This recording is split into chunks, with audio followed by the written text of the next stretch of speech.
श्री गणेशाय नमः। श्री जानकी वल्लभो विजयते। श्री रामचरितमानस सप्तम सोपान उत्तरकांड 28वां विश्राम। तो अभी तक हम लोग अवधी भाषा में ये पाठ कर चुके हैं। अब ये हिंदी भाषा में हम पाठ करेंगे।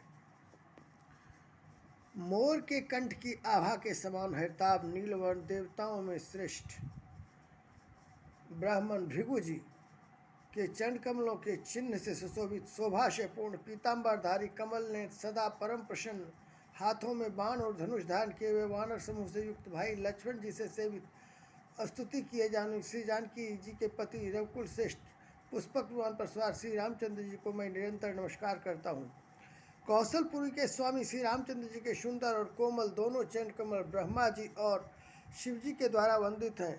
श्री जानकी जी के कर कमलों से दुलाए हुए हैं और चिंतन करने वाले के मन रूपी भंवरे के नित्य संगी है, अर्थात चिंतन करने वालों का मन रूपी भ्रमर सदा उन चरण कमलों में बसा रहता है।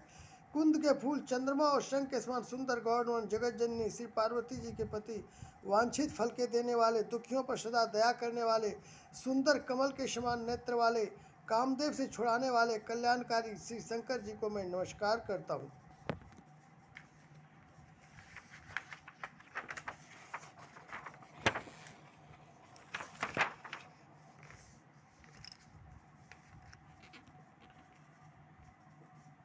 श्री राम जी के लौटने की अवधि का एक ही दिन बाकी रह गया, अतएव नगर के लोग बहुत आतुर हो रहे हैं, अधीर हो रहे हैं। राम के वियोग में दुबले हुए स्त्री पुरुष जहाँ तहाँ सोच विचार कर रहे हैं कि क्या बात है, श्री राम जी क्यों नहीं आए। इतने में ही सब सुंदर शकुन होने लगे और सबके मन प्रसन्न हो गए। नगर भी चारों ओर से रमणीक हो गया, मानो ये सब के सब चिन्ह प्रभु के शुभ आगमन को जना रहे हैं। कौशल्या आदि सब माताओं के मन में ऐसा आनंद हो रहा है जैसे अभी कोई कहना ही चाहता है कि सीता जी और लक्ष्मण जी सहित प्रभु श्री रामचंद्र जी आ गए। भरत जी की दाहिनी आंख और दाहिनी भुजा बार बार फड़क रही है।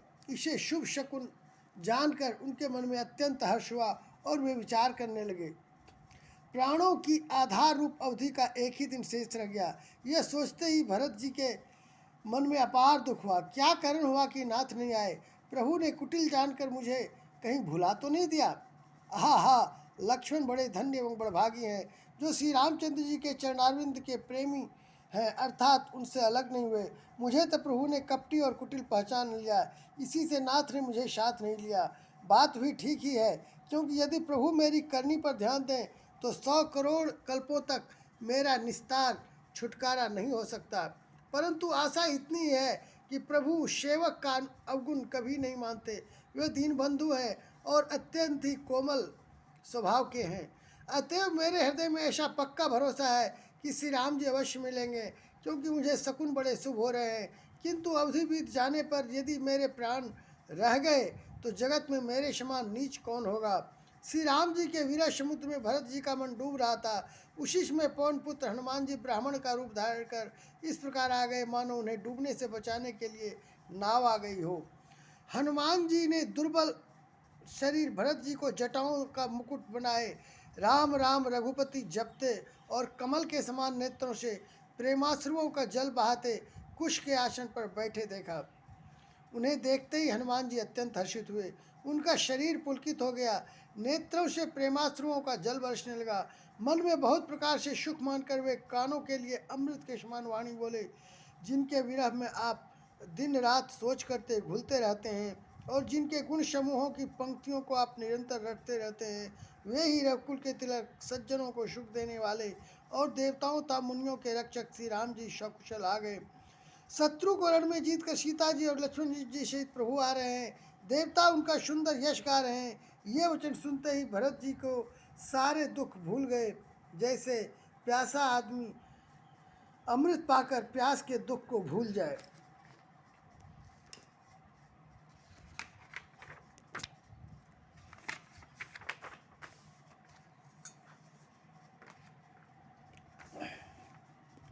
भरत जी ने पूछा, हे तात, तुम कौन हो और कहाँ से आए हो जो तुमने मुझको ये परम प्रिय अत्यंत आनंद देने वाले वचन सुनाए। हनुमान जी ने कहा, हे कृपा निधान, सुनिए, मैं पवन का पुत्र और जाति का वानर हूँ। मेरा नाम हनुमान है। मैं दीनों के बंधु श्री रघुनाथ जी का दास हूँ। यह सुनते ही भरत जी उठकर आदर पूर्वक हनुमान जी से गले लगाकर मिले। मिलते समय प्रेम हृदय में नहीं समाता, नेत्रों से आनंद और प्रेमों के आंसुओं का जल बहने लगा और शरीर पुलकित हो गया। भरत जी ने कहा, हे हनुमान, तुम्हारे दर्शन से मेरे समस्त दुख समाप्त हो गए, दुखों का अंत हो गया। तुम्हारे रूप में आज मुझे प्यारे राम जी ही मिल गए। भरत जी ने बार बार कुशल पूछी और कहा, हे भाई सुनो, इस शुभ संवाद के बदले में तुम्हें क्या दूं? इस संदेश के समान इसके बदले में देने लायक पदार्थ जगत में कुछ भी नहीं है। मैंने यह विचार कर देख लिया है, इसलिए हे तात, मैं तुमसे किसी प्रकार भी उऋण नहीं हो सकता। अब मुझे प्रभु का चरित्र हाल सुनाओ। तब हनुमान जी ने भरत के चरणों में मस्तक नवाकर श्री रघुनाथ जी की सारी गुण गाथा कही। भरत जी ने पूछा, हे हनुमान, कहो, कृपालु स्वामी श्री रामचंद्र जी कभी मुझे अपने दास की तरह याद भी करते हैं? रघुवंश के भूषण श्री राम जी क्या कभी अपने दास की भांति मेरा स्मरण करते रहे हैं? भरत जी के अत्यंत नम्र वचन सुनकर हनुमान जी पुलकित शरीर होकर उनके चरणों पर गिर पड़े और मन में विचारने लगे कि जो चराचर के स्वामी हैं, वे श्री रघुवीर अपने श्रीमुख से जिनके गुण समूहों का वर्णन करते हैं, वे भरत जी ऐसे विनम्र, परम पवित्र और सद्गुणों के समुद्र क्यों न हो? हनुमान जी ने कहा, हे नाथ, आप श्री राम जी को प्राणों के समान प्रिय है। हे तात, मेरा वचन सत्य है। यह सुनकर भरत जी बार बार मिलते हैं। हृदय में हर्ष समाता नहीं है। फिर भरत जी के चरणों में सिर नवाकर हनुमान जी तुरंत ही श्री राम जी के पास लौट गए और जाकर उन्होंने सब कुशल कही। तब प्रभु हर्षित होकर विमान पर चढ़कर चले। इधर भरत जी भी हर्षित होकर अयोध्यापुरी में आए और उन्होंने गुरु जी को सब समाचार सुनाया। फिर राजमहल में खबर जनाई कि श्री रघुनाथ जी कुशल पूर्वक नगर को आ रहे हैं। खबर सुनते ही सब माताएं उठ दौड़ी। भरत जी ने प्रभु की कुशल कहकर सबको समझाया। नगरवासियों ने यह समाचार पाया तो स्त्री पुरुष सभी हर्षित होकर दौड़े। श्री राम जी के स्वागत के लिए दही, दूध, गोरोचन, फल फूल और मंगल के फूल, नवीन तुलसी दल आदि वस्तुएं सोने के थालों में भर भर कर हथनी की सी चाल वाली सौभाग्यवती स्त्रियां उन्हें लेकर गाती हुई चली। जो जैसे हैं, जहाँ जिस दशा में हैं, वे वैसे ही वहीं से उसी दशा में उठ दौड़ते हैं। देर हो जाने के डर से बालकों और बूढ़ों को कोई साथ नहीं लाते। एक दूसरे से पूछते हैं, भाई, तुमने दयालु श्री रघुनाथ जी को देखा है?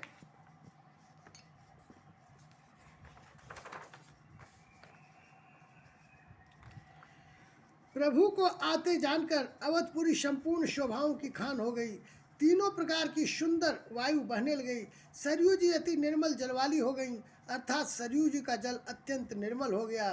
गुरु वशिष्ठ जी, कुटुंबी, छोटे भाई शत्रुघ्न तथा ब्राह्मणों के समूह के साथ हर्षित होकर भरत जी अत्यंत प्रेम पूर्ण मन से कृपाधाम श्री राम जी के सामने अर्थात उनकी अगवानी के लिए चले। बहुत सी स्त्रियां अटारियों पर चढ़ी आकाश में विमान देख रही हैं और उसे देखकर हर्षित होकर मीठे स्वर से सुंदर मंगल गीत गा रही हैं। श्री रघुनाथ जी पूर्णिमा के चंद्रमा है तथा अवधपुर समुद्र है, जो उस पूर्ण चंद्र को देखकर हर्षित हो रहा है और शोर करता हुआ बढ़ रहा है। इधर उधर दौड़ती हुई स्त्रियां उसकी तरंगों के समान लगती हैं। यहाँ विमान पर से सूर्य को रूपी कमल के प्रफुल्लित करने वाले सूर्य श्री राम जी वानरों को मनोहर नगर दिखला रहे हैं। वे कहते हैं, हे सुग्रीव, हे अंगद, हे लंकापति विभीषण, सुनो, यह पुरी पवित्र है और यह देश सुंदर है। यद्यपि सबने वैकुंठ की बड़ाई की है, यह वेद पुराणों में प्रसिद्ध है और जगत जानता है, परंतु अवधपुरी के समान मुझे वह भी प्रिय नहीं है। यह बात भेद कोई कोई विरले ही जानते हैं। यह सुहावनी पुरी मेरी जन्मभूमि है। इसके उत्तर दिशा में जीवों को पवित्र करने वाली सरयू नदी बहती है, जिसमें स्नान करने से मनुष्य बिना ही परिश्रम मेरे समीप निवास सामीप्य मुक्ति पा जाते हैं। यहाँ के निवासी मुझे बहुत ही प्रिय है। यह पूरी सुख की राशि और मेरे परम धाम को देने वाली है। प्रभु की वाणी सुनकर सब वानर हर्षित हुए और कहने लगे कि जिस अवध की स्वयं श्री राम जी ने बड़ाई की, वह अवश्य ही धन्य है। कृपा सागर भगवान श्री रामचंद्र जी ने सब लोगों को आते देखा तो प्रभु ने विमान को नगर के समीप उतरने की प्रेरणा दी। तब वह पृथ्वी पर उतरा। विमान से उतरकर प्रभु ने पुष्पक विमान से कहा कि तुम अब कुबेर के पास जाओ। श्री राम जी की प्रेरणा से वह चला। उसे अपने स्वामी के पास जाने का हर्ष है और प्रभु श्री रामचंद्र से अलग होने का अत्यंत दुख भी। भरत जी के साथ सब लोग आए। श्री रघुवीर के वियोग से सबके शरीर दुबले हो रहे हैं। प्रभु ने वामदेव, वशिष्ठ आदि मुनि श्रेष्ठों को देखा तो उन्होंने धनुष्मान पृथ्वी पर रखकर छोटे भाई लक्ष्मण जी से दौड़कर गुरु जी के चरण कमल पकड़ लिए। उनके रोम रोम अत्यंत पुलकित हो रहे हैं। मुनिराज वशिष्ठ जी ने उठकर उन्हें गले लगाकर कुशल पूछी। प्रभु ने कहा, आप ही की दया में हमारी कुशल है। धर्म की धुरी धारण करने वाले रघुकुल के स्वामी श्री राम जी ने सब ब्राह्मणों से मिलकर उन्हें मस्तक नवाया। फिर भरत जी ने प्रभु के वे चरण कमल पकड़े जिन्हें देवता, मुनि, शंकर जी और ब्रह्मा जी भी नमस्कार करते हैं।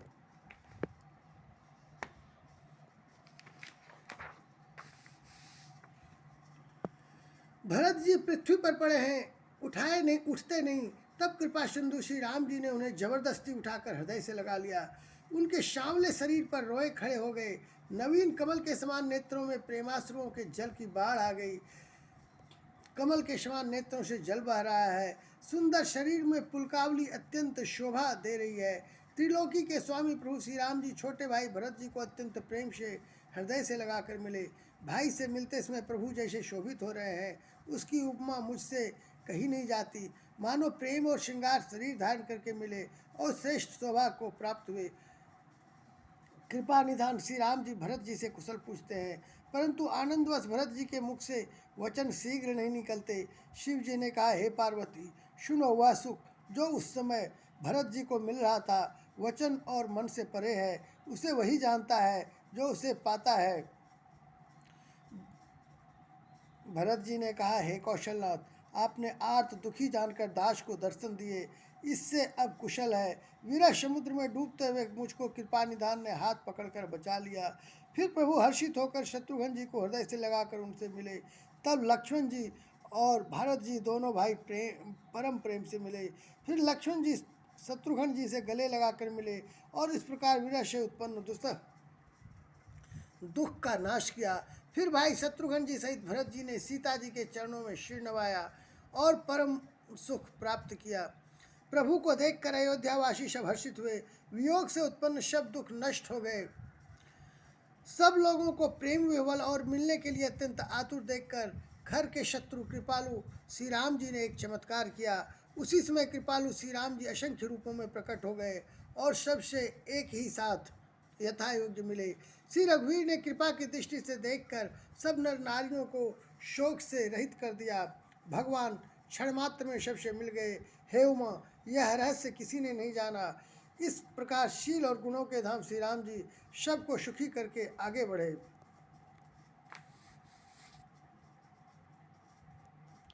कौशल्या आदि माताएं ऐसी दौड़ी मानो नई ब्याही हुई गौएं अपने बछड़ों को देखकर दौड़ी हों।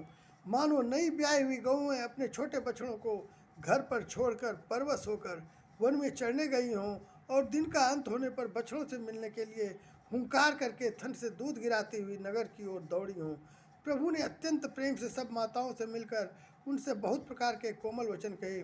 वियोग से उत्पन्न भयानक विपत्ति दूर हो गई और सब ने भगवान से मिलकर और उनके वचन सुनकर अगणित सुख और हर्ष प्राप्त किए। सुमित्रा जी अपने पुत्र लक्ष्मण जी की श्री राम जी के चरणों में प्रीति जानकर उनसे मिली।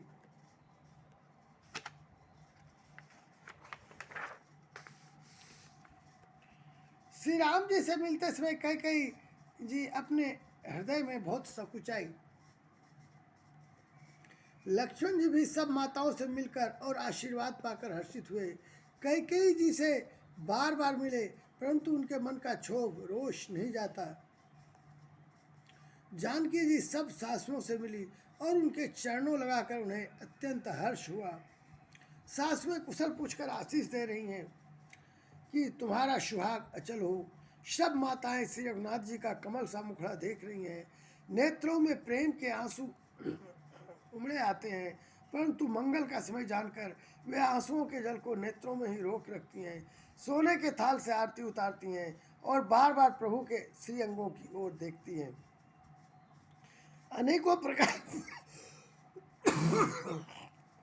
से निछावरें करती हैं और हृदय में परमानंद तथा हर्ष भर रही है। कौशल्या जी बार बार कृपा के समुद्र और रणधीर सिंह वीर को देख रही हैं।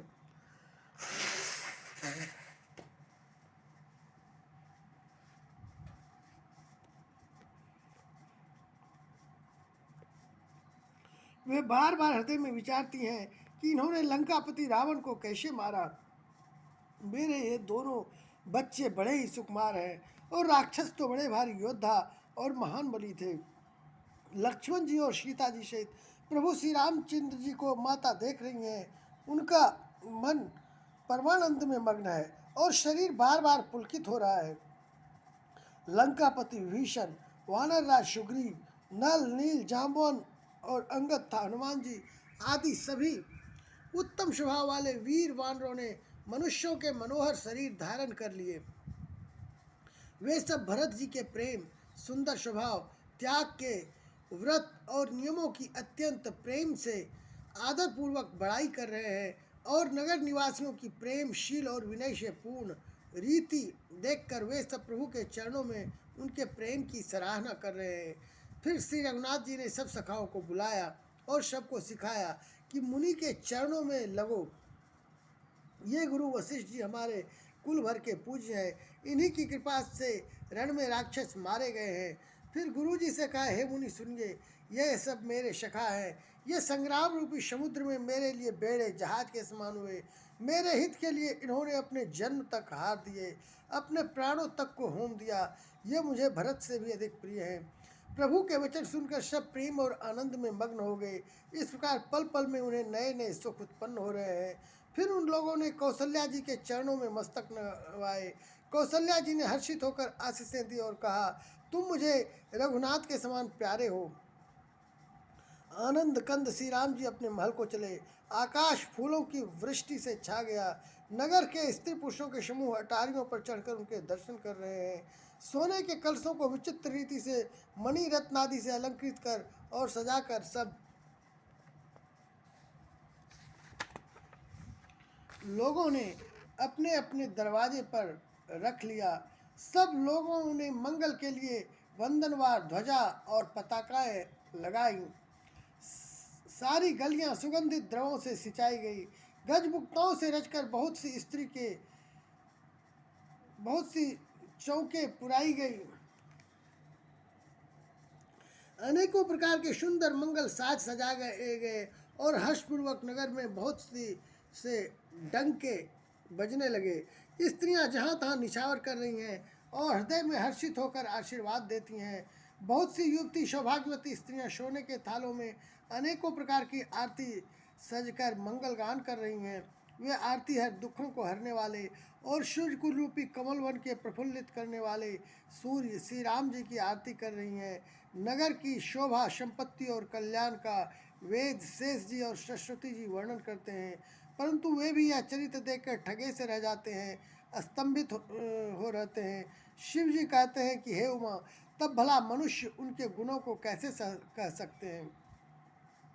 स्त्रियां कुमुदनी है, अयोध्या सरोवर है और श्री रघुनाथ जी का विरह सूर्य है। इस विरह सूर्य के ताप से वे मुरझा गई थी। अब उस विरह रूपी सूर्य के अस्त होने पर श्री राम रूपी पूर्ण चंद्र को निरख कर वे खिल उठी।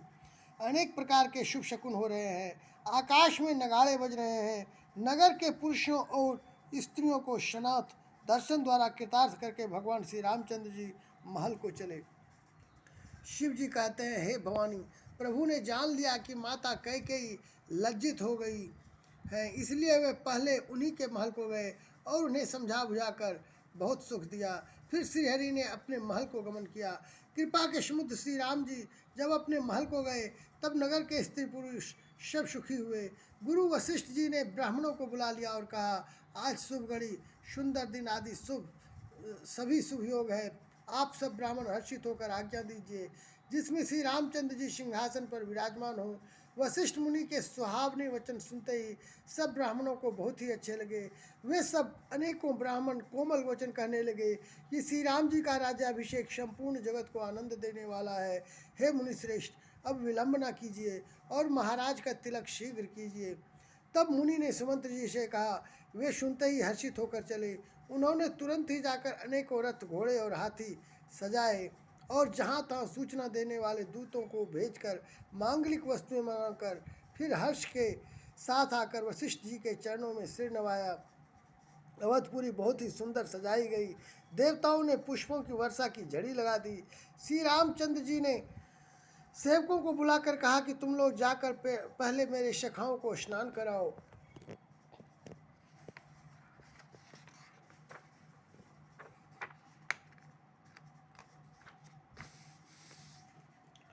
भगवान के वचन सुनते ही सेवक जहाँ तहाँ दौड़े और तुरंत ही उन्होंने सुग्रीव आदि को स्नान कराया। फिर करुणा निधान श्री राम जी ने भरत जी को बुलाया और उनकी जटाओं को अपने हाथों से सुलझाया। तदनंतर भगवत वत्सल कृपालु प्रभु श्री रघुनाथ जी ने तीनों भाइयों को स्नान कराया। भरत जी का भाग्य और प्रभु की कोमलता का वर्णन अरबों शेष जी भी नहीं कर सकते। फिर श्री राम जी ने अपनी जटाएं खोली और गुरु जी की आज्ञा मांगकर स्नान किया। स्नान करके प्रभु ने आभूषण धारण किए। उनके सुशोभित अंगों को देखकर सैकड़ों असंख्य कामदेव लजा गए। इधर सासुओं ने जानकी जी को आदर के साथ तुरंत ही स्नान करा के और उनके अंग अंग में दिव्य वस्त्र और श्रेष्ठ आभूषण भली भांति सजा दिए, पहना दिए। श्री राम के बाईं ओर रूप और गुणों की खान रमा श्री जानकी जी शोभित हो रही है। उन्हें देखकर सब माताएं अपना जन्म जीवन सफल समझकर हर्षित हुईं। काकभूषण जी कहते हैं, हे पक्षीराज गरुड़ जी सुनिए। उस समय ब्रह्मा जी, शिव जी और मुनियों के समूह था विमानों पर चढ़कर सब देवता आनंद कंद भगवान के दर्शन करने के लिए आए। प्रभु को देखकर मुनि वशिष्ठ जी के मन में प्रेम भर आया। उन्होंने तुरंत ही दिव्य सिंहासन मंगवाया जिसका तेज सूर्य के समान था। उसका सौंदर्य वर्णन नहीं किया जा सकता। ब्राह्मणों को सिर नवाकर श्री रामचंद्र जी उस पर विराज गए। श्री जानकी जी के सहित श्री रघुनाथ जी को देखकर मुनियों का समुदाय अत्यंत ही हर्षित हुआ। तब ब्राह्मणों ने वेद मंत्रों का उच्चारण किया। आकाश में देवता और मुनि जय हो ऐसी पुकार करने लगे। सबसे पहले मुनि वशिष्ठ जी ने तिलक किया। फिर उन्होंने सब ब्राह्मणों को तिलक करने की आज्ञा दी। पुत्रों को राज सिंहासन पर देखकर माताएं हर्षित हुई और उन्होंने बार बार आरती उतारी। उन्होंने ब्राह्मणों को अनेकों प्रकार के दान दिए और संपूर्ण याचकों को अयाचक बना दिया, माला माल कर दिया। त्रिभुवन के स्वामी श्री रामचंद्र जी को अयोध्या के सिंहासन पर विराजित देखकर देवताओं ने नगाड़े बजाए। आकाश में बहुत से नगाड़े बज रहे हैं। गंधर्व और किन्नर गा रहे हैं। अप्सराओं के झुंड नाच रहे हैं। देवता और मुनि परमानंद प्राप्त कर रहे हैं। भरत, लक्ष्मण और शत्रुघ्न जी, विभीषण, अंगद, हनुमान और सुग्रीव आदि सहित क्रमशः छत्र, चंवर, पंखा, धनुष, तलवार, ढाल और शक्ति लिए हुए सुशोभित हैं। श्री सीता जी सहित सहित सूर्यवंश के भूषण श्री राम जी के शरीर में अनेकों कामदेवों की छवि शोभा दे रही है।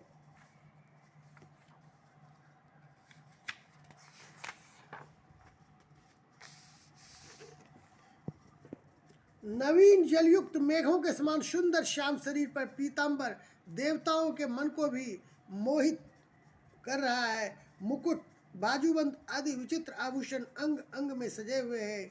कमल के समान नेत्र है, चौड़ी छाती है और लंबी भुजाएं हैं। जो उनके दर्शन करते हैं वे मनुष्य धन्य हैं। हे पक्षीराज गरुड़ जी, वह शोभा और वह समाज और वह सुख मुझसे कहते नहीं बनता।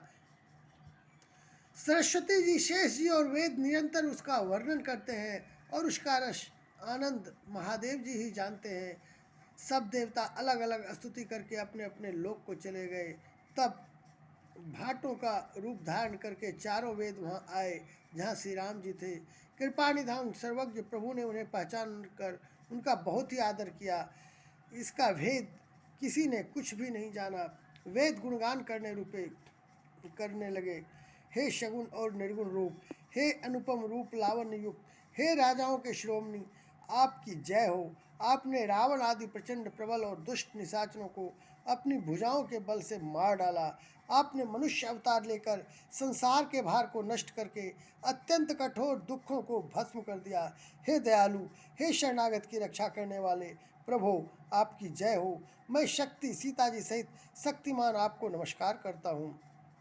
हे हरे, आपकी दुस्तर माया के वशीभूत होने के कारण देवता, राक्षस, नाग, मनुष्य और चर अचर सभी काल, कर्म और गुणों से भरे हुए उनके वशीभूत हुए दिन रात अनंत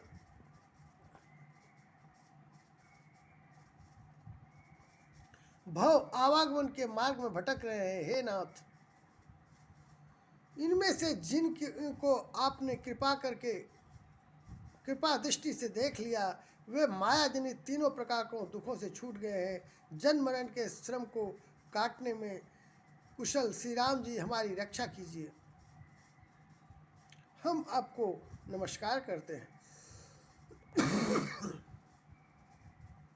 जिन्होंने मिथ्या ज्ञान के अभिमान में विशेष रूप से मतवाले होकर जन्म मृत्यु के भय को हरने वाली आपकी भक्ति का आदर नहीं किया, हे हरि, उन्हें देव दुर्लभ देवताओं को भी बड़ी कठिनता से प्राप्त होने वाले ब्रह्मा आदि के पद को पाकर भी हम उस पद से नीचे गिरते देखते हैं। परंतु जो सब आशाओं को छोड़कर आप पर विश्वास करके आपके दास हो रहते हैं, वे केवल आपका नाम ही जप कर बिना ही परिश्रम भवसागर से तर जाते हैं। हे नाथ, ऐसे आपका हम स्मरण करते हैं। जो चरण शिव जी और ब्रह्मा जी के द्वारा पूजे तथा जिन चरणों की कल्याणमयी रज का स्पर्श पाकर शिला बनी हुई गौतम ऋषि की पत्नी अहल्या तर गई, जिन चरणों के नख से मुनियों द्वारा वंदित त्रैलोक्य को पवित्र करने वाली देव नदी गंगा जी निकली, और ध्वजा, वज्र, अंकुश और कमल, इन चिन्हों से युक्त जिन चरणों में वन में फिरते समय कांटे चुभ जाने से घट्टे पड़ गए हैं, हे मुकुंद, हे राम, हे रमापति, हम आपके उन्हीं दोनों चरण कमलों को नित्य भजते रहते हैं।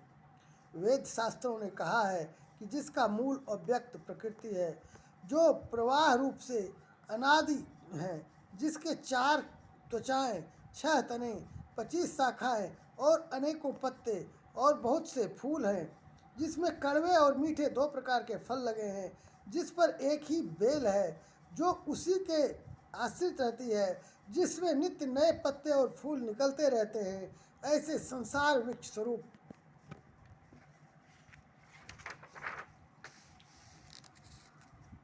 विश्व रूप में प्रकट आपको हम नमस्कार करते हैं। ब्रह्म अजन्मा है, अद्वैत है, केवल अनुभव से ही जाना जाता है और मन से परे है।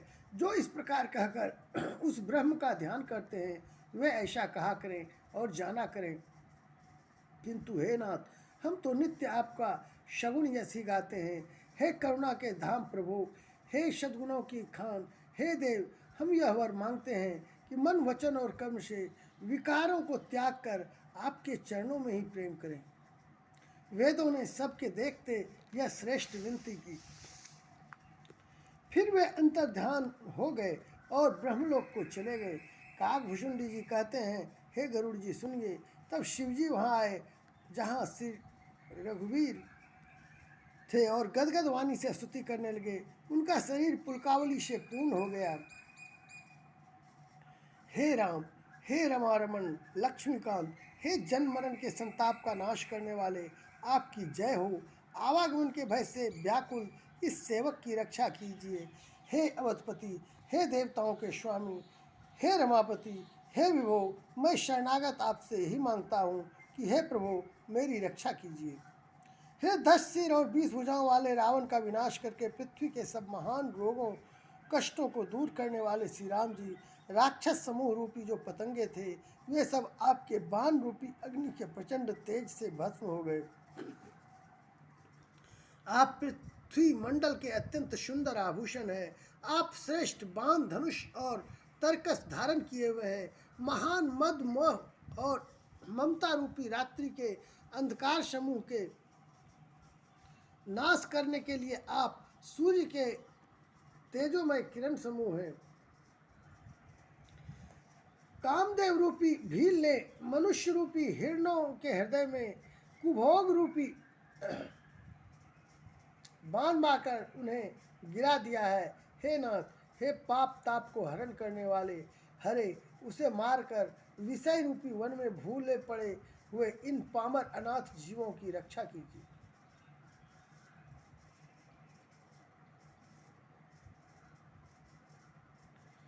लोग बहुत से रोगों और वियोगों दुखों से मारे हुए हैं, वे सब आपके चरणों के निरादर के फल हैं। जो मनुष्य आपके चरण कमलों में प्रेम नहीं करते, वे अथाह भवसागर में पड़े हैं। जिन्हें आपके चरण कमलों में प्रीति नहीं है, वे नित्य ही अत्यंत दीन, मलिन, उदास, दुख और दुखी रहते हैं। और जिन्हें आपकी लीला कथा का आधार है, उनको संत और भगवान सदा प्रिय लगने लगते हैं। उनमें न राग आसक्ति है, न लोभ, न मान है, न मद। उनको संपत्ति, सुख और विपत्ति, दुख समान है। इसी से मुनि लोग योग साधन का भरोसा सदा के लिए त्याग देते हैं और प्रसन्नता के साथ आपके सेवक बन जाते हैं। वे प्रेम पूर्वक नियम लेकर निरंतर शुद्ध हृदय से आपके चरण कमलों की सेवा करते रहते हैं और निरादर और आदर को समान मानकर वे सब संत सुखी होकर पृथ्वी पर विचरते हैं। हे मुनियों के मन रूपी कमल के भ्रमर, हे महान रणधीर एवं अजय श्री रघुवीर, मैं आपको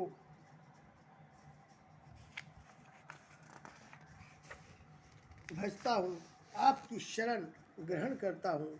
हे हरि, आपका नाम जपता हूँ और आपको नमस्कार करता हूँ। आप जन्म मरण रूपी रोग की महान औषध और अभिमान के शत्रु हैं।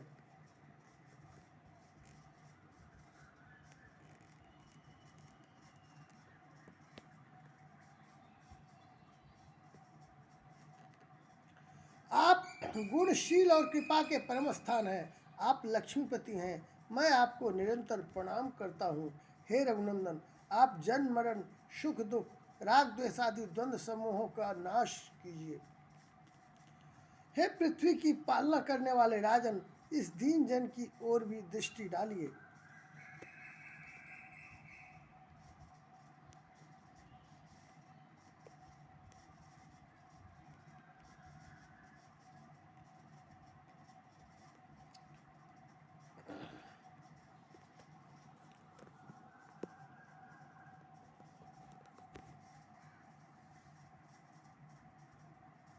मैं आपसे बार बार यही वरदान मांगता हूँ कि मुझे आपके चरण कमलों की अचल भक्ति और आपके भक्तों का सत्संग सदा प्राप्त हो।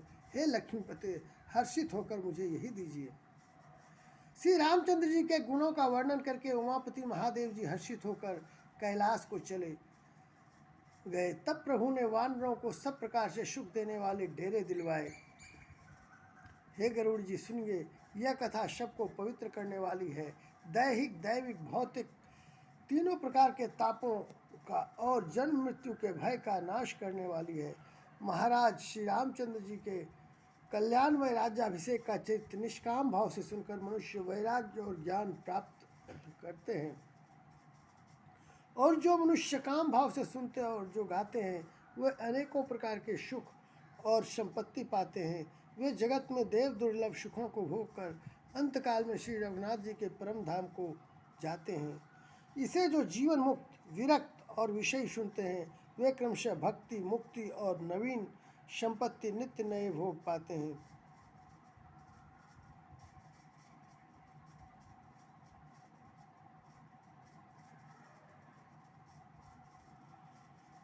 हे पक्षीराज गरुड़ जी, मैंने अपनी बुद्धि की पहुँच के अनुसार राम कथा का वर्णन की है, जो जन्म मरण के भय और दुख को हरने वाली है। यह वैराग्य, विवेक और भक्ति को दृढ़ करने वाली है तथा मोह रूपी नदी के पार करने के लिए सुंदर नाव है। अवधपुरी में नित्य नए मंगलोत्सव होते हैं। सभी वर्गों के लोग हर्षित रहते हैं। श्री राम जी के चरण कमलों में जिन्हें शिव जी, मुनिगण और ब्रह्मा जी भी नमस्कार करते हैं, सबकी नित्य नवीन प्रीति है। भिक्षुकों को बहुत प्रकार के वस्त्राभूषण पहनाए गए और ब्राह्मणों ने नाना प्रकार के दान पाए। वानर सब ब्रह्मानंद में मग्न है। प्रभु के चरणों में सबका प्रेम है। उन्होंने दिन जाते जाने ही नहीं और बात की बात में 6 महीने बीत गए। उन लोगों को अपने घर भूल ही गए। जागृत की तो बात ही क्या, उन्हें स्वप्न में भी घर की सुध याद नहीं आती। जैसे संतों के मन में दूसरों से द्रोह करने की बात कभी नहीं आती। तब श्री रघुनाथ जी ने सब सखाओं को बुलाया। सब ने आकर आदर सहित सिर नवाया।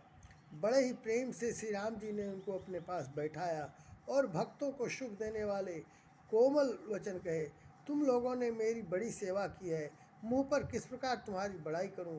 मेरे हित के लिए तुम लोगों ने घरों को तथा सब प्रकार के सुखों को त्याग दिया, इससे तुम मुझे अत्यंत ही प्रिय लग रहे हो। छोटे भाई, राज्य, संपत्ति, जानकी, अपना शरीर, घर, कुटुंब और मित्र, ये सभी मुझे प्रिय हैं, परंतु तुम्हारे समान नहीं। मैं झूठ नहीं कहता, यह मेरा स्वभाव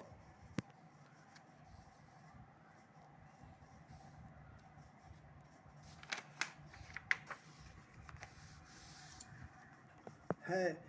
सेवक सभी को प्यारे लगते हैं, यह नीति नियम है, पर मेरा तो दास पर स्वाभाविक ही विशेष प्रेम है। हे सखागण, अब सब लोग घर जाओ, वहाँ दृढ़ नियम से मुझे भजते रहना। मुझे सदा सर्वव्यापक और सबका हित करने वाला जानकर अत्यंत प्रेम करना। प्रभु के वचन सुनकर सब के सब प्रेम मग्न हो गए। हम कौन हैं और कहाँ हैं, यह देख की सुध भी भूल गई। वे प्रभु के सामने हाथ जोड़कर टकटकी लगाए देखते ही रह गए। अत्यंत प्रेम के कारण कुछ कह नहीं सकते। प्रभु ने उनका अत्यंत प्रेम देखा, तब उन्हें अनेकों प्रकार से विशेष ज्ञान का उपदेश दिया। प्रभु के सम्मुख वे कुछ कह नहीं सकते, बार बार प्रभु के चरण कमलों को देखते हैं। तब प्रभु ने अनेक रंगों के अनुपम और सुंदर गहने कपड़े मंगवाए। सबसे पहले भरत जी ने अपने हाथ से संवार कर सुग्रीव को वस्त्र आभूषण पहनाए। फिर प्रभु की प्रेरणा से लक्ष्मण जी ने विभीषण जी को गहने कपड़े पहनाए, जो श्री रघुनाथ जी के मन को बहुत ही अच्छे लगे। अंगद बैठे ही रहे, वे अपनी जगह से हिले तक नहीं। उनका उत्कट प्रेम देखकर प्रभु ने उनको नहीं बुलाया। जाम्बवान और नील आदि सबको श्री रघुनाथ जी ने स्वयं भूषण वस्त्र पहनाए। वे सब अपने हृदयों में श्री रामचंद्र जी के रूप को धारण करके उनके चरणों में मस्तक नवाकर चले। तब अंगद उठकर सिर नवाकर, नेत्रों में जल भरकर और हाथ जोड़कर अत्यंत विनम्र था मानो प्रेम के रस में डूबे हुए मधुर वचन बोले। हे सर्वज्ञ, हे कृपा और सुख के समुद्र, हे दीनों पर दया करने वाले, हे आर्तों के बंधु, सुनिए। हे नाथ, मरते समय मेरा पिता बाली मुझे आपकी गोद में डाल गया था, अतः हे भक्तों के हितकारी, अपना अशरण शरण विरध बाना याद करके मुझे त्यागिए नहीं। मेरे तो स्वामी, गुरु, पिता और माता सब कुछ आप ही हैं। आपके चरण कमलों को छोड़कर मैं कहाँ जाऊँ। हे महाराज, आप ही विचार कर कहिए, प्रभु आपको छोड़कर घर में मेरा क्या काम है। हे नाथ, इस ज्ञान, बुद्धि और बल से हीन बालक तथा दीन सेवक को शरण में रखिए। मैं घर की सब नीची से नीची सेवा करूंगा और आपके चरण कमलों को देख देख कर भवसागर से तर जाऊंगा। ऐसा कहकर वे श्री राम जी के चरणों में गिर पड़े और बोले, हे प्रभु, मेरी रक्षा कीजिए। हे नाथ, अब यह न कहिए कि तू घर जा। अंगद के विनम्र वचन सुनकर करुणा की सीमा प्रभु श्रीनाथ जी के ने उनको उठाकर हृदय से लगा लिया। प्रभु के नेत्र कमलों में प्रेमाश्रुओं का जल भर आया। तब भगवान ने अपने हृदय की माला, वस्त्र और मणि रत्नों के आभूषण बाली पुत्र अंगद को पहनाकर और बहुत प्रकार से समझाकर उनकी विदाई की।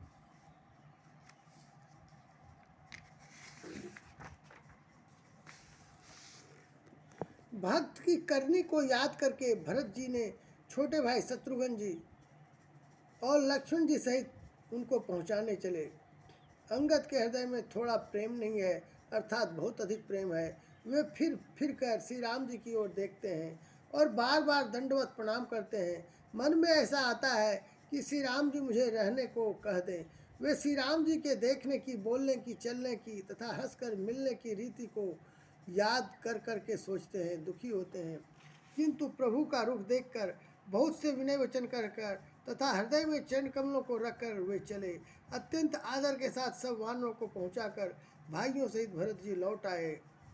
तब हनुमान जी ने सुग्रीव के चरण पकड़कर अनेक प्रकार से विनती की और कहा, हे देव दास, कुछ दिन श्री रघुनाथ जी की चरण सेवा करके फिर मैं आकर आपके चरणों के दर्शन करूंगा। सुग्रीव ने कहा, हे पवन कुमार, तुम पुण्य की राशि हो, जो भगवान ने तुमको अपनी सेवा में रख लिया।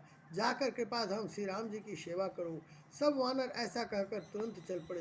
अंगद ने कहा, हे हनुमान, सुनो, मैं तुमसे हाथ जोड़कर कहता हूँ, प्रभु से मेरी दंडवत कहना और श्री रघुनाथ जी को बार बार मेरी याद कराते रहना। ऐसा कहकर बाली पुत्र अंगद चले। तब हनुमान जी लौट आए और आकर प्रभु से उनका वर्णन किया।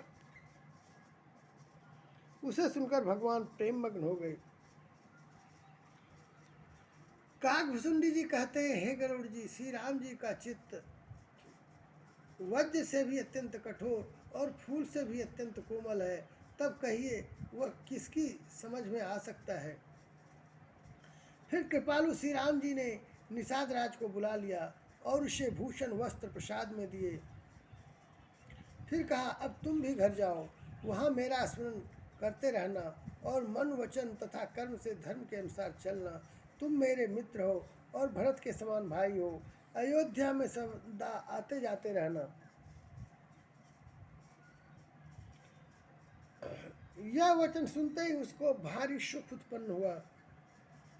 नेत्रों में आनंद और प्रेम के आंसुओं का जल भरकर वह चरणों में गिर पड़ा। फिर भगवान के चरण कमलों को हृदय में रखकर वह घर आया और आकर अपने कुटुंबियों को उसने प्रभु का स्वभाव सुनाया। श्री रघुनाथ जी का यह चरित्र देखकर अवधपुरवासी बार बार कहते हैं कि सुख की राशि श्री रामचंद्र जी धन्य हैं। श्री रामचंद्र जी के राज्य पर प्रतिष्ठित होने पर तीनों लोग हर्षित हो गए। उनके सारे शोक जाते रहे, कोई किसी से वैर नहीं करता। श्री रामचंद्र जी के प्रताप से सबकी विषमता, आंतरिक भेदभाव मिट गई। सब लोग अपने अपने वर्ण और आश्रम के अनुकूल धर्म में तत्पर हुए सदा वेद मार्ग पर चलते हैं और सुख पाते हैं। उन्हें न किसी बात का भय है, न शोक है और न कोई रोग ही सताता है। राम राज्य में दैहिक, दैविक और भौतिक ताप किसी को नहीं व्यापते। सब मनुष्य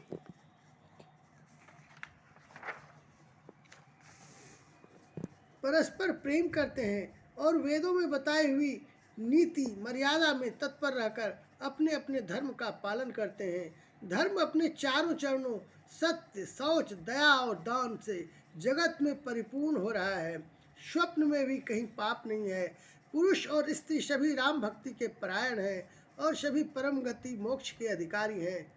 छोटी अवस्था में मृत्यु नहीं होती, न किसी को कोई पीड़ा होती है। सभी के शरीर सुंदर और निरोग हैं। ना कोई दरिद्र है, ना दुखी है और ना दीन ही है। ना कोई मूर्ख है और ना शुभ लक्षणों से हीन ही है। सभी दंभ रहित हैं, धर्मपरायण हैं और पुण्यात्मा हैं। पुरुष और स्त्री सभी चतुर और गुणवान हैं। सभी गुणों का आदर करने वाले और पंडित हैं तथा सभी ज्ञानी हैं। सभी कृतज्ञ, दूसरों के किए हुए उपकार को मानने वाले हैं। कपट, चतुराई, धूर्तता किसी में नहीं है। काकभुसुंडी जी कहते हैं, हे पक्षीराज गरुड़ जी, सुनिए। श्री राम के राज्य में जड़ चेतन सारे जगत में काल, कर्म, स्वभाव और गुणों से उत्पन्न हुए दुख किसी को भी नहीं होते, अर्थात इनके बंधन में कोई नहीं है। अयोध्या में श्री रघुनाथ जी 7 समुद्रों की मेखला करधनी वाली पृथ्वी के एकमात्र राजा हैं, जिनके एक एक रोम में अनेकों ब्रह्मांड है। उनके लिए 7 द्वीपों की यह प्रभुता कुछ अधिक नहीं है, बल्कि प्रभु की उस महिमा को समझ लेने पर तो यह कहने में कि वे 7 समुद्रों से घिरी हुई सप्तद्वीपमयी पृथ्वी के एक छत्र सम्राट हैं, उनकी बड़ी हीनता होती है। परंतु हे गरुड़ जी, जिन्होंने वह महिमा जान भी ली है, वे भी फिर इस लीला में बड़ा प्रेम मानते हैं, क्योंकि उस महिमा को भी जानने का फल यह लीला, इस लीला का अनुभव ही है। इंद्रियों का दमन करने वाले श्रेष्ठ महामुनि ऐसा कहते हैं, राम राज्य की सुख संपत्ति का वर्णन शेष जी और सरस्वती जी भी नहीं कर सकते। सभी नर नारी उदार हैं, सभी परोपकारी हैं और सभी ब्राह्मणों के चरणों के सेवक हैं। सभी पुरुष मात्र एक पत्नी व्रती हैं। इसी प्रकार स्त्रियां भी मन, वचन और कर्म से पति का हित करने वाली हैं। श्री रामचंद्र जी के राज्य में दंड केवल सन्यासियों के हाथों में है और भेद नाचने वालों के नित्य समाज में है। और जीतो शब्द केवल मन के जीतने के लिए ही सुनाई पड़ता है, अर्थात राजनीति में शत्रुओं को जीतने तथा चोर डाकुओं आदि को दमन करने के लिए साम, दान, दंड और भेद, ये 4 उपाय किए जाते हैं। राम राज्य में कोई शत्रु है ही नहीं, इसलिए जीतो शब्द केवल मन के जीतने के लिए ही कहा जाता है। कोई अपराध करता ही नहीं, इसलिए दंड किसी को नहीं होता। दंड शब्द केवल सन्यासियों के हाथ में रहने वाले दंड के लिए ही रह गया है तथा सभी अनुकूल होने के कारण भेद नीति की आवश्यकता ही नहीं रह गई। भेद शब्द केवल सुर ताल के भेद के लिए ही कामों में आता है। वनों में वृक्ष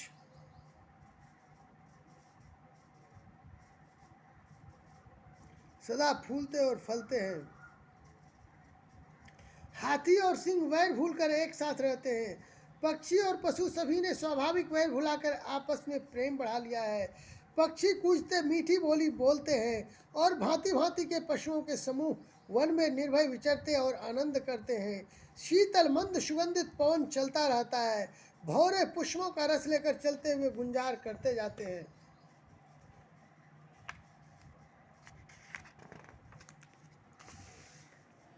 बेले और वृक्ष मांगने से ही मधु मकरंद टपका देते हैं। गौवें मनचाहा दूध देती हैं। धरती सदा खेती से भरी रहती है। त्रेता में सतयुग की करनी स्थिति हो गई। समस्त जगत की आत्मा भगवान को जगत का राजा जानकर पर्वतों ने अनेक प्रकार के मणियों की खाने प्रकट कर दी। सब नदियां श्रेष्ठ शीतल निर्मल और सुखप्रद स्वादिष्ट जल बहने लगी। समुद्र अपनी मर्यादा में रहते हैं।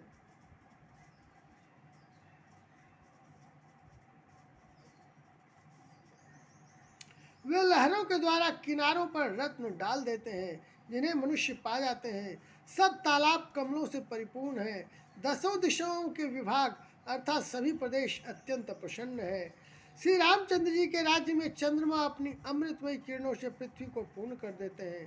सूर्य उतना ही तपते हैं जितने की आवश्यकता होती है और मेघ मांगने से जब जहाँ जितना चाहिए उतना ही जल देते हैं।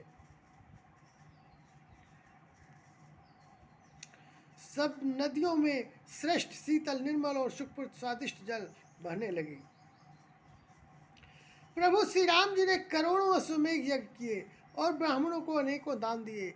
श्री रामचंद्र जी वेद मार्ग के पालने वाले, धर्म की धुरी धारण करने वाले, प्रकृति जन्य सत्व रज और तम तीनों गुणों से अतीत और भोगों ऐश्वर्य में इंद्र के समान है। शोभा की खान, सुशील और विनम्र सीता जी सदा पति के अनुकूल रहती हैं। वे कृपा सागर श्री राम जी की प्रभुता महिमा को जानती हैं और मन लगाकर उनके चरण कमलों की सेवा करती हैं। यद्यपि घर में बहुत से अपार दास और दासियां हैं और वे सभी सेवा की विधि में कुशल हैं, तथापि स्वामी की सेवा का महत्व जानने वाली श्री सीता जी घर की सब सेवा अपने ही हाथों से करती हैं और श्री रामचंद्र जी की आज्ञा का अनुसरण करती हैं। कृपा सागर श्री रामचंद्र जी जिस प्रकार सुख मानते हैं श्री जी वही करती हैं, क्योंकि वे सेवा की विधि को जानने वाली हैं। घर में कौशल्य आदि सभी सासुओं की सीता जी सेवा करती हैं। उन्हें किसी बात का अभिमान और मद नहीं है। शिव जी कहते हैं, हे उमा, जगत जननी रमा सीता जी ब्रह्मा आदि देवताओं से वंदित और सदा अनिंदित सर्वगुण संपन्न है। देवता जिनका कृपा कटाक्ष चाहते हैं परंतु वे उनकी ओर देखते भी नहीं, वे ही लक्ष्मी जी जानकी जी अपने महामयी स्वभाव को छोड़कर श्री रामचंद्र जी के चरणारविंद में प्रीति करती हैं। सब भाई अनुकूल रहकर उनकी सेवा करते हैं। श्री राम जी के चरणों में उनकी अत्यंत अधिक प्रीति है। वे सदा प्रभु का मुखारविंद ही देखते रहते हैं कि कृपालु श्री राम जी कभी हमें कुछ सेवा करने को कहें। श्री रामचंद्र जी भी भाइयों पर प्रेम करते हैं और उन्हें नाना प्रकार की नीतियाँ सिखलाते हैं। नगर के लोग हर्षित रहते हैं और सब प्रकार के देव दुर्लभ देवताओं को भी कठिनता से प्राप्त होने योग्य भोग भोगते हैं। वे दिन रात ब्रह्मा जी को मनाते रहते हैं और उनसे श्री रघुवीर के चरणों में प्रीति चाहते हैं। सीता जी के लव और कुश ये दो पुत्र उत्पन्न हुए जिनका वेद पुराणों ने वर्णन किया है। वे दोनों ही विजयी विख्यात योद्धा, नम्र और गुणों के धाम हैं और अत्यंत सुंदर हैं, मानो श्रीहरि के प्रतिबिंब ही हों। दो दो पुत्र सभी भाइयों के हुए जो बड़े ही सुंदर, गुणवान और सुशील थे।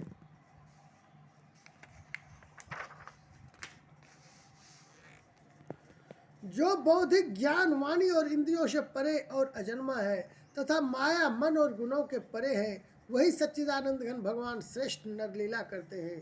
प्रातःकाल सरयू जी में स्नान करके ब्राह्मणों और सज्जनों के साथ सभा में बैठते हैं। वशिष्ठ जी वेद और पुराणों की कथाएं वर्णन करते हैं और श्री राम जी सुनते हैं। यद्यपि वे सब जानते हैं, वे भाइयों को साथ लेकर भोजन करते हैं। उन्हें देखकर सभी माताएं आनंद से भर जाती हैं। भरत जी और शत्रुघ्न जी दोनों भाई हनुमान जी सहित उपवनों में जाकर वहां बैठकर श्री राम जी के गुणों की कथाएं पूछते हैं और हनुमान जी अपने सुंदर बुद्धि से उन गुणों में गोता लगाकर उनका वर्णन करते हैं। श्री रामचंद्र जी के निर्मल गुणों को सुनकर दोनों भाई अत्यंत सुख पाते हैं और विनय करके बार बार कहलवाते हैं। सबके यहाँ घर घर में पुराणों और अनेक प्रकार के पवित्र रामचरित्रों की कथा होती है। पुरुष और स्त्री सभी श्री रामचंद्र जी का गुणगान करते हैं और इस आनंद में दिन रात का बीतना भी नहीं जान पाते। जहाँ भगवान श्री रामचंद्र जी स्वयं राजा होकर विराजमान है, उस अवधपुरी के निवासियों के सुख संपत्ति के समुदाय का वर्णन हजारों शेष जी भी नहीं कर सकते। नारद आदि और शनक आदि मुनीश्वर सब कौशल राज श्री राम जी के दर्शन के लिए प्रतिदिन अयोध्या जाते हैं और उस दिव्य नगर को देखकर वैराग्य भुला देते हैं। दिव्य स्वर्ण और रत्नों से बनी हुई अटारियां हैं, उनमें मणि रत्नों की अनेक रंगों की सुंदर ढली हुई फर्शें हैं। नगर के चारों ओर अत्यंत सुंदर परकोटा बना है, जिस पर सुंदर रंग बिरंगे कंगूरे बने हैं। मानो नवग्रहों ने बड़ी भारी सेना बनाकर अमरावती को आकर घेर लिया हो। पृथ्वी सड़कों पर अनेकों रंग के दिव्य कांच और रत्नों की गच्छ बनाई ढाली गई है, जिसे देखकर श्रेष्ठ मुनियों के भी मन नाच उठते हैं।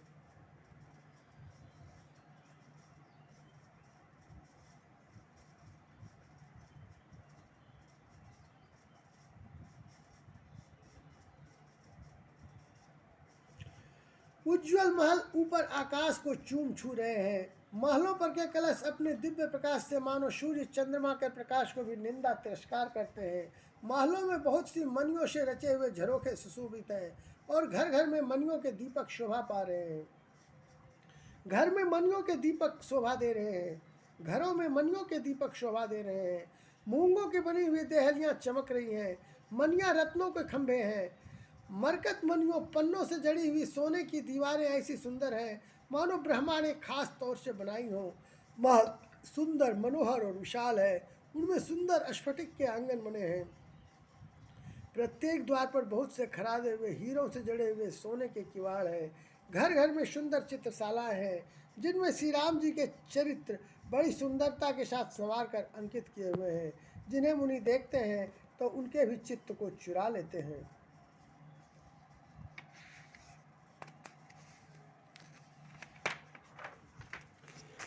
सभी लोगों ने भिन्न भिन्न प्रकार की पुष्पों की वाटिकाएं यत्न करके लगा रखी हैं, जिनमें बहुत जातियों की सुंदर और ललित लताएं सदा वसंत की तरफ फूलती रहती हैं। भौरे मनोहर स्वर से गुंजार करते हैं, सदा तीनों प्रकार की सुंदर वायु बहती रहती है। बालकों ने बहुत से पक्षी पाल रखे हैं, जो मधुर बोली बोलते हैं और उड़ने में सुंदर लगते हैं। मोर, हंस, सारस और कबूतर घरों के ऊपर बड़ी ही शोभा पाते हैं।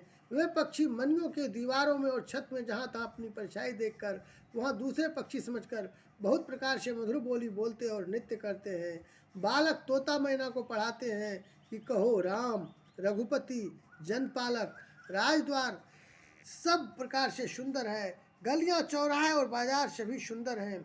सुंदर बाजार है जो वर्णन करते नहीं बनता, जहाँ वस्तुएं बिना ही मूल्य मिलती हैं, जहाँ स्वयं लक्ष्मीपति राजा हों, वहाँ की संपत्ति का वर्णन कैसे किया जाए। बजाज कपड़े का व्यापार करने वाले, सराफ रुपये पैसे का लेन देन करने वाले आदि वणिक व्यापारी बैठे हुए ऐसे जान पड़ते हैं मानो अनेक कुबेर हों।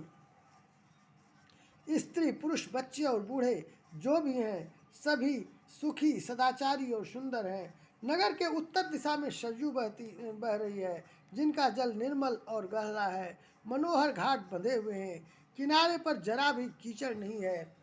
अलग कुछ दूरी पर वह सुंदर घाट है, जहाँ घोड़ों और हाथियों के ठट जल पिया करते हैं। पानी भरने के लिए बहुत से जनाने घाट हैं, जो बड़े ही मनोहर हैं।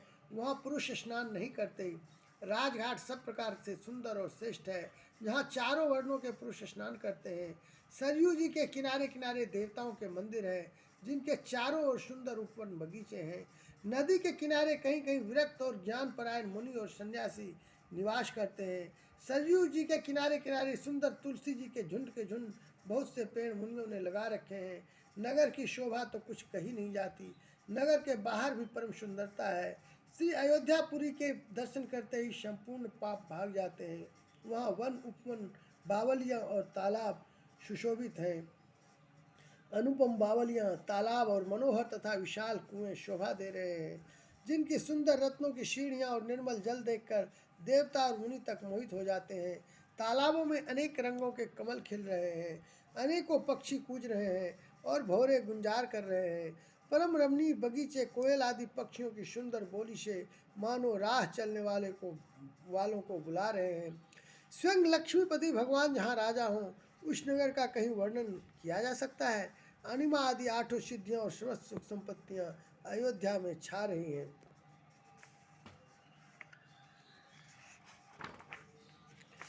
लोग जहाँ तहाँ श्री रघुनाथ जी के गुण गाते हैं और बैठकर एक दूसरे को यही सीख देते हैं कि शरणागत का पालन करने वाले श्री राम जी को भजो, शोभाशील रूप और गुणों के धाम श्री रघुनाथ जी को भजो, कमल नय और सांवले शरीर वाले को भजो। पालक जिस प्रकार नेत्रों की रक्षा करते हैं, उसी प्रकार अपने सेवकों की रक्षा करने वाले को भजो। सुंदर बाण धनुष और तरकश धारण करने वाले को भजो। संत रूपी कमल वन के खिलाने के लिए सूर्य रूप रणधीर श्री राम को भजो। काल रूपी भयानक सर्प के भक्षण करने वाले श्री राम रूप गरुड़ जी को भजो। निष्काम भाव से प्रणाम करते ही ममता का नाश कर देने वाले श्री राम जी को भजो। लोभ मोह रूपी हरणों के समूह के नाश करने वाले श्री राम रूप किरात को भजो। कामदेव रूपी हाथी के लिए सिंह रूप तथा सेवकों को सुख देने वाले श्री राम जी को भजो। संशय और शोक रूप घने अंधकार के नाश करने वाले श्री राम रूप सूर्य को भजो। राक्षस रूपी घने वन को जलाने वाले श्री राम रूप अग्नि को भजो। जन्म मृत्यु के भय को नाश करने वाले श्री जानकी जी समेत श्री रघुवीर को क्यों नहीं भजते। बहुत सी वासनाओं रूपी मच्छरों का नाश करने वाले श्री राम रूप हिमराशि बर्फ के ढेर को भजो। नित्य एक रस अजन्मा और अविनाशी श्री रघुनाथ जी को भजो। मुनियों को आनंद देने वाले, पृथ्वी का भार उतारने वाले और तुलसीदास के उदार दयालु स्वामी श्री राम जी को भजो। इस प्रकार नगर के स्त्री पुरुष श्री राम जी का गुणगान करते हैं।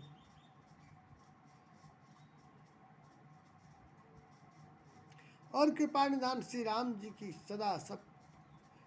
जी सदा सब पर अत्यंत प्रसन्न रहते हैं। कागभूषुंडी जी कहते हैं कि हे पक्षीराज गरुड़ जी, जब से राम प्रताप रूपी अत्यंत प्रचंड सूर्य उदित हुआ, तब से तीनों लोकों में पूर्ण प्रकाश भर गया है। इसमें बहुतों को सुख और बहुतों के मन में शोक हुआ। जिन जिन को शोक हुआ उन्हें मैं बखान कर कहता हूँ। सर्वत्र प्रकाश छा जाने से पहले तो अविद्या रूपी रात्रि नष्ट हो गई, पाप रूपी उल्लू जहाँ तहाँ छिप गए और काम क्रोध रूपी कुमुद मुंद गए। भांति भांति के बंधन कारक कर्म गुण काल और स्वभाव ये चकोर हैं, जो राम प्रताप रूपी सूर्य के प्रकाश में कभी सुख नहीं पाते। मत्सर डाह मान मोह और मदरूपी जो चोर हैं, उनका हुनर कला भी किसी और नहीं चल पाता। धर्म रूपी तलवार में ज्ञान विज्ञान ये अनेकों प्रकार के कमल खिल उठे। सुख संतोष वैराग्य और विवेक ये अनेकों चकवे शोक रहित हो गए। यह श्री राम प्रताप रूपी सूर्य जिसके हृदय में जब प्रकाश करता है, तब जिनका वर्णन पीछे से किया गया है वे धर्म ज्ञान विज्ञान सुख संतोष वैराग्य और विवेक बढ़ जाते हैं, और जिनका वर्णन पहले किया गया है वे अविद्या पाप काम क्रोध कर्म काल गुण स्वभाव आदि नाश को प्राप्त होते नष्ट हो जाते हैं। एक बार भाइयों सहित श्री रामचंद्र जी परम प्रिय हनुमान जी को साथ लेकर सुंदर उपवन देखने गए। वहाँ के सब वृक्ष फूले हुए और नए पत्तों से युक्त थे। शुभ अवसर जानकर सनकादि मुनि आए, जो तेज के पुंज सुंदर गुण और शील से युक्त तथा सदा ब्रह्मानंद में लवलीन रहते हैं। देखने में तो वो बालक लगते हैं, परंतु हैं बहुत समय के।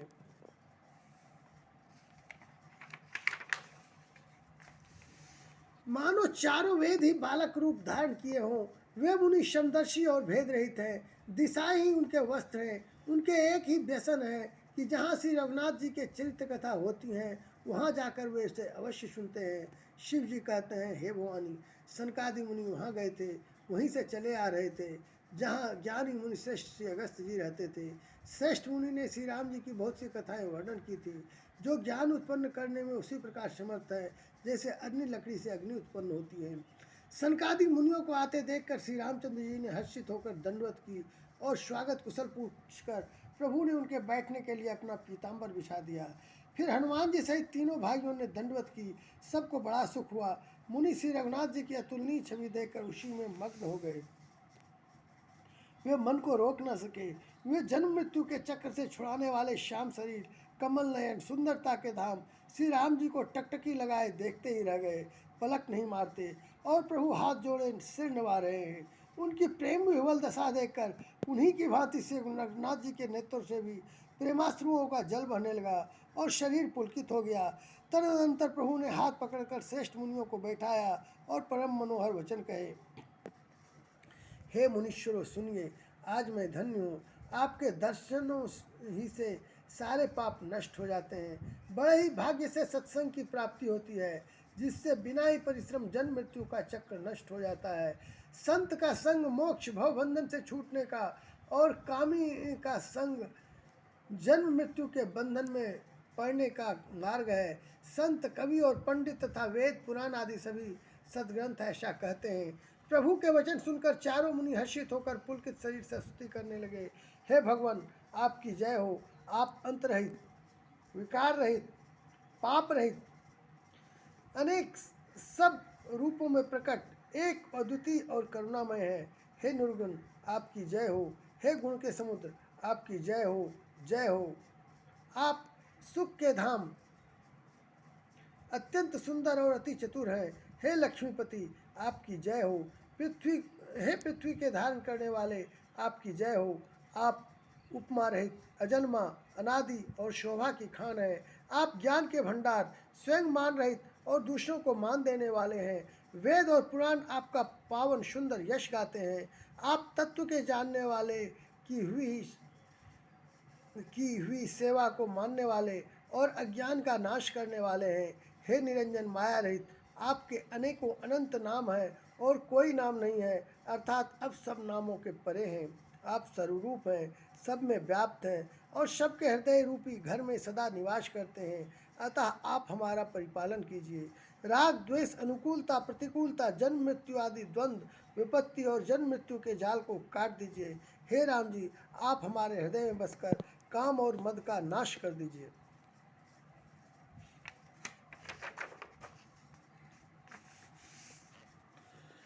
आप परमानंद स्वरूप, कृपा के धाम और मन की कामनाओं को परिपूर्ण करने वाले हैं। हे श्री राम जी, हमको अपनी अविचल प्रेमा भक्ति दीजिए। हे रघुनाथ जी, आप हमें अपनी अत्यंत पवित्र करने वाली और तीनों प्रकार के तापों और जन्म मरण के क्लेश का नाश करने वाली भक्ति दीजिए। हे शरणागतों की कामना पूर्ण करने के लिए कामधेनु और कल्प वृक्ष प्रभु, प्रसन्न होकर हमें यही वर दीजिए। हे रघुनाथ जी, आप जन्म मृत्यु रूप समुद्र को सोखने के लिए अगस्त मुनि के समान हैं। आप सेवा करने में सुलभ हैं तथा सब सुखों को के देने वाले हैं।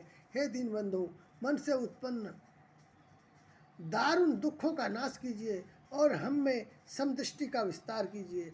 आप विषयों की आशा, भय और ईर्ष्या आदि के निवारण करने वाले हैं तथा विनय, विवेक और वैराग्य के विस्तार करने वाले हैं। हे राजाओं के शिरोमणि एवं पृथ्वी के भूषण श्री राम जी, संस्कृति जन्म मृत्यु के प्रवाह रूपी नदी के लिए नौका रूप अपनी भक्ति प्रदान कीजिए। हे मुनियों के मन रूपी मान सरोवर में निरंतर निवास करने वाले हंस, आपके चंड कमल ब्रह्मा जी और शिव जी के द्वारा वंदित हैं। आप रघुकुल के केतु, वेद मर्यादा के रक्षक और काल कर्म स्वभाव तथा गुण रूपी बंधनों के भक्षक नाशक हैं। आप तरन तारण, स्वयं तरे हुए और दूसरों को तारने वाले तथा सब दोषों को हरने वाले हैं। तीनों लोकों के विभूषण आप ही तुलसीदास के स्वामी हैं। प्रेम सहित बार बार स्तुति करके और शीर नवाकर तथा अपना अत्यंत मनचाहा वर पाकर सनकादि मुनि ब्रह्मलोक को गए। सनकादि मुनि ब्रह्मलोक को चले गए। तब भाइयों ने श्री राम जी के चरणों में सिर नवाया। सब भाई प्रभु से पूछते सकुचाते हैं, इसलिए सब हनुमान जी की ओर देख रहे हैं। वे प्रभु के श्रीमुख की वाणी सुनना चाहते हैं, जिसे सुनकर सारे भ्रमों का नाश हो जाता है। अंतर्यामी प्रभु सब जान गए और पूछने लगे, कहो हनुमान, क्या बात है। तब हनुमान जी हाथ जोड़कर बोले, हे दीन दयालु भगवान, सुनिए। हे नाथ, भरत जी कुछ पूछना चाहते हैं, पर प्रश्न करते मन में सकुचा रहे हैं। भगवान ने कहा, हनुमान, तुम तो मेरा स्वभाव जानते ही हो। भरत के और मेरे बीच में कोई अंतर्भेद है। प्रभु के वचन सुनकर भरत जी ने उनके चरण पकड़ लिया और कहा, हे नाथ, हे शरणागत के दुखों को हरने वाले, सुनिए। हे नाथ, ना तो मुझे कोई संदेह है और न स्वप्न में भी शोक और मोह है। हे कृपा और आनंद के समूह, यह केवल आपकी ही कृपा का फल है। तथापि हे कृपा निधान, मैं आपसे एक धृष्टता करता हूँ। मैं सेवक हूँ और आप सेवक को सुख देने वाले हैं। इससे मेरी धृष्टता को क्षमा कीजिए और मेरे प्रश्न का उत्तर देकर सुख दीजिए। हे रघुनाथ जी, वेद पुराणों ने संतों की महिमा बहुत प्रकार से गाई है। आपने भी अपने श्रीमुख से उनकी बड़ाई की है और उन पर प्रभु आपका प्रेम भी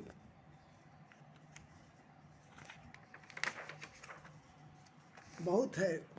हे प्रभु, मैं उनके लक्षण सुनना चाहता हूँ। आप कृपा के समुद्र हैं और गुण तथा ज्ञान में अत्यंत निपुण हैं। हे शरणागत का पालन करने वाले, संत और असंत के भेद अलग अलग करके मुझको समझा कर कहिए। श्री राम जी ने कहा, हे भाई, संतों के लक्षण गुण असंख्य हैं जो वेद और पुराणों में प्रसिद्ध हैं। संत और असंतों की करनी ऐसी है जैसे कुल्हाड़ी और चंदन का आचरण होता है। हे भाई सुनो, कुल्हाड़ी चंदन को काटती है क्योंकि उसका स्वभाव या काम ही वृक्षों को काटना है, किंतु चंदन अपने स्वभाववश अपना गुण देकर उसे काटने वाली कुल्हाड़ी को सुगंध से सुवासित कर देता है। इसी गुण के कारण चंदन देवताओं के सिरों पर चढ़ता है और जगत का प्रिय हो रहा है, और कुल्हाड़ी के मुख को यह दंड मिलता है कि उसको आग में जलाकर फिर घन से पीटते हैं। संत विश्व में लंपट लिप्त नहीं होते, शील और सद्गुणों की खान होते हैं। उन्हें पराया दुख देखकर दुख और सुख देखकर सुख होता है। वे सब में सर्वत्र सब समय समता रखते हैं। उनके मन कोई उनका शत्रु नहीं है। वे मद से रहित और वैराग्यवान होते हैं तथा लोभ, क्रोध, हर्ष और भय का त्याग किए हुए रहते हैं। उनका चित्त बड़ा कोमल होता है। वे दीनों पर दया करते हैं तथा मन, वचन और कर्म से मेरी निष्कपट विशुद्ध भक्ति करते हैं। सबको सम्मान देते हैं पर स्वयं मान रहित होते हैं। हे भरत, वे प्राणी संत जन मेरे प्राणों के समान हैं। उनको कोई कामना नहीं होती। वे मेरे नाम के परायण होते हैं। शांति, वैराग्य, विनय और प्रसन्नता के घर होते हैं। उनमें शीतलता, सरलता, सबके प्रति मित्र भाव और ब्राह्मण के चरणों में प्रीति होती है जो धर्मों को उत्पन्न करने वाली है। हे तात, ये सब लक्षण जिसके हृदय में बसते हों उसको सदा सच्चा संत जानना, जो शम, मन के निग्रह, दम, इंद्रियों के निग्रह, नियम और नीति से कभी विचलित नहीं होते और मुख से कभी कठोर वचन नहीं बोलते, जिन्हें निंदा और स्तुति बड़ाई दोनों समान है, और मेरे चरण कमलों में जिनकी ममता है, वे गुणों के धाम और सुख की राशि संत जन मुझे प्राणों के समान प्रिय हैं। सब असंतों, दुष्टों का स्वभाव सुनो, कभी भूल कर भी उनकी संगति नहीं करनी चाहिए। उनका संग सदा दुख देने वाला होता है। जैसे हरहाई, बुरी जाति की गाय, कपिला, सीधी और दुधार गाय को अपने संग से नष्ट कर डालती है। दुष्टों के हृदय में बहुत अधिक संताप रहता है। वे पराई संपत्ति सुख देखकर सदा जलते रहते हैं। वे जहाँ कहीं दूसरों की निंदा सुन पाते हैं वहाँ ऐसे हर्षित होते हैं मानो रास्तों में पड़ी निधि खजाना पाली हो। वे काम, क्रोध, मद और लोभ के परायण तथा निर्दयी, कपटी, कुटिल और पापों के घर होते हैं। वे बिना ही कारण सब किसी से वैर किया करते हैं। जो भलाई करता है उसके साथ भी बुराई करते हैं। उनका झूठा ही लेना और झूठा ही देना होता है। झूठा ही भोजन होता है और झूठा ही चबेना होता है। अर्थात वे लेने देने के व्यवहार में झूठ का आश्रय लेकर दूसरों का हक मार लेते हैं अथवा झूठी ढींग हाँका करते हैं कि हमने लाखों रुपये ले लिए, करोड़ों का दान कर दिया। इसी प्रकार खाते हैं चने की रोटी और कहते हैं कि आज खूब माल खाकर आए, अथवा चबेना चबाकर रह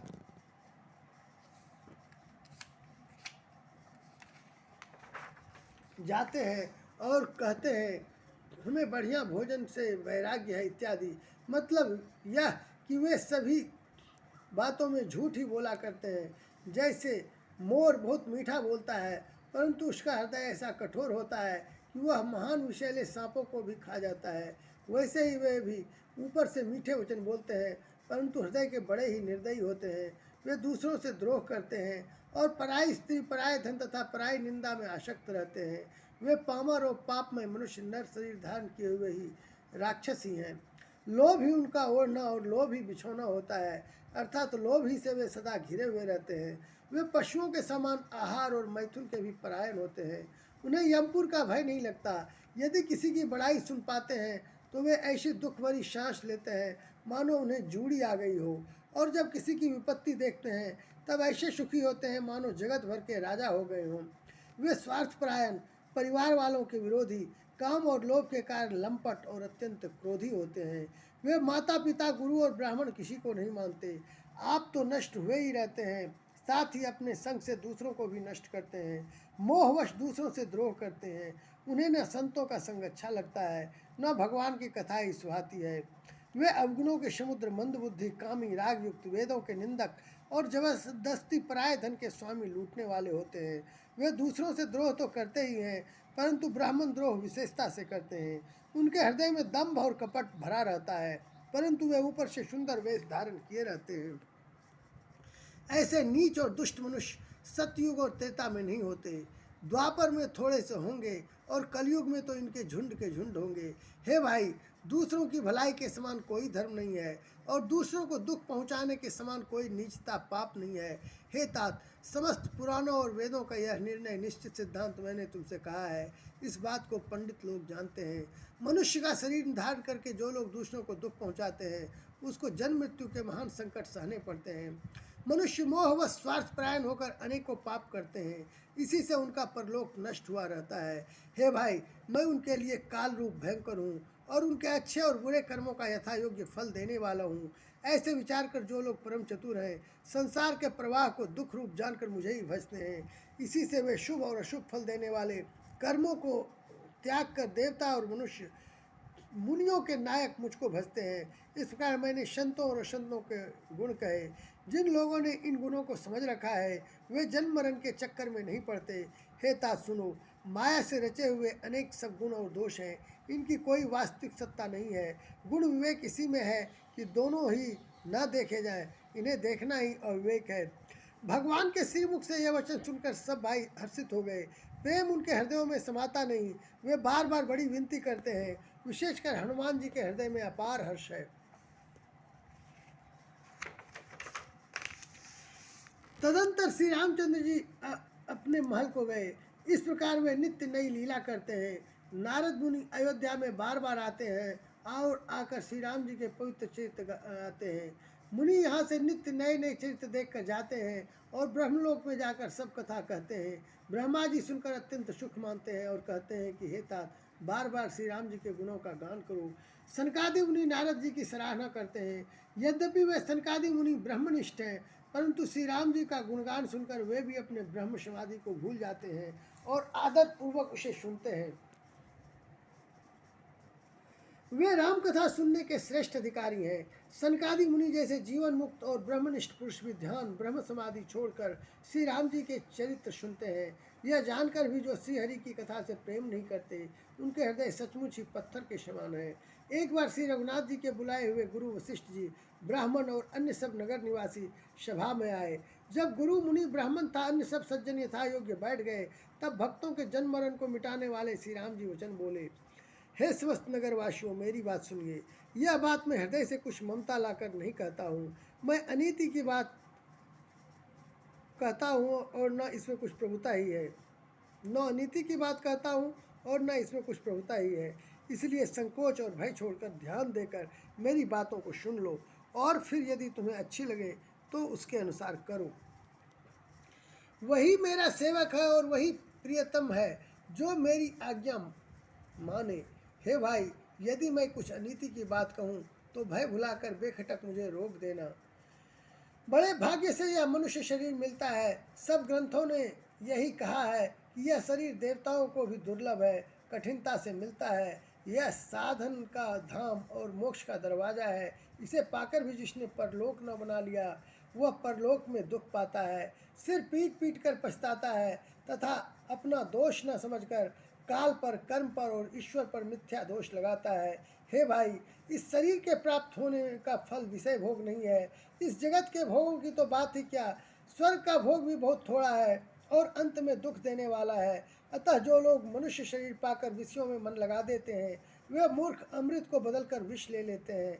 जो पारसमणि को खोकर बदले में घूंची ले लेता है, उसको कभी कोई भला बुद्धिमान नहीं कहता। यह अविनाशी जीव अंडज, स्वेदज, जरायुज और उद्भिद चारों खानों और 84 लाख योनियों में चक्कर लगाता रहता है। माया की प्रेरणा से काल, कर्म, स्वभाव और गुण से घिरा हुआ, इनके वश में हुआ यह सदा भटकता रहता है। बिना ही कारण स्नेह करने वाले ईश्वर कभी विरले ही दया करके इसे मनुष्य का शरीर देते हैं।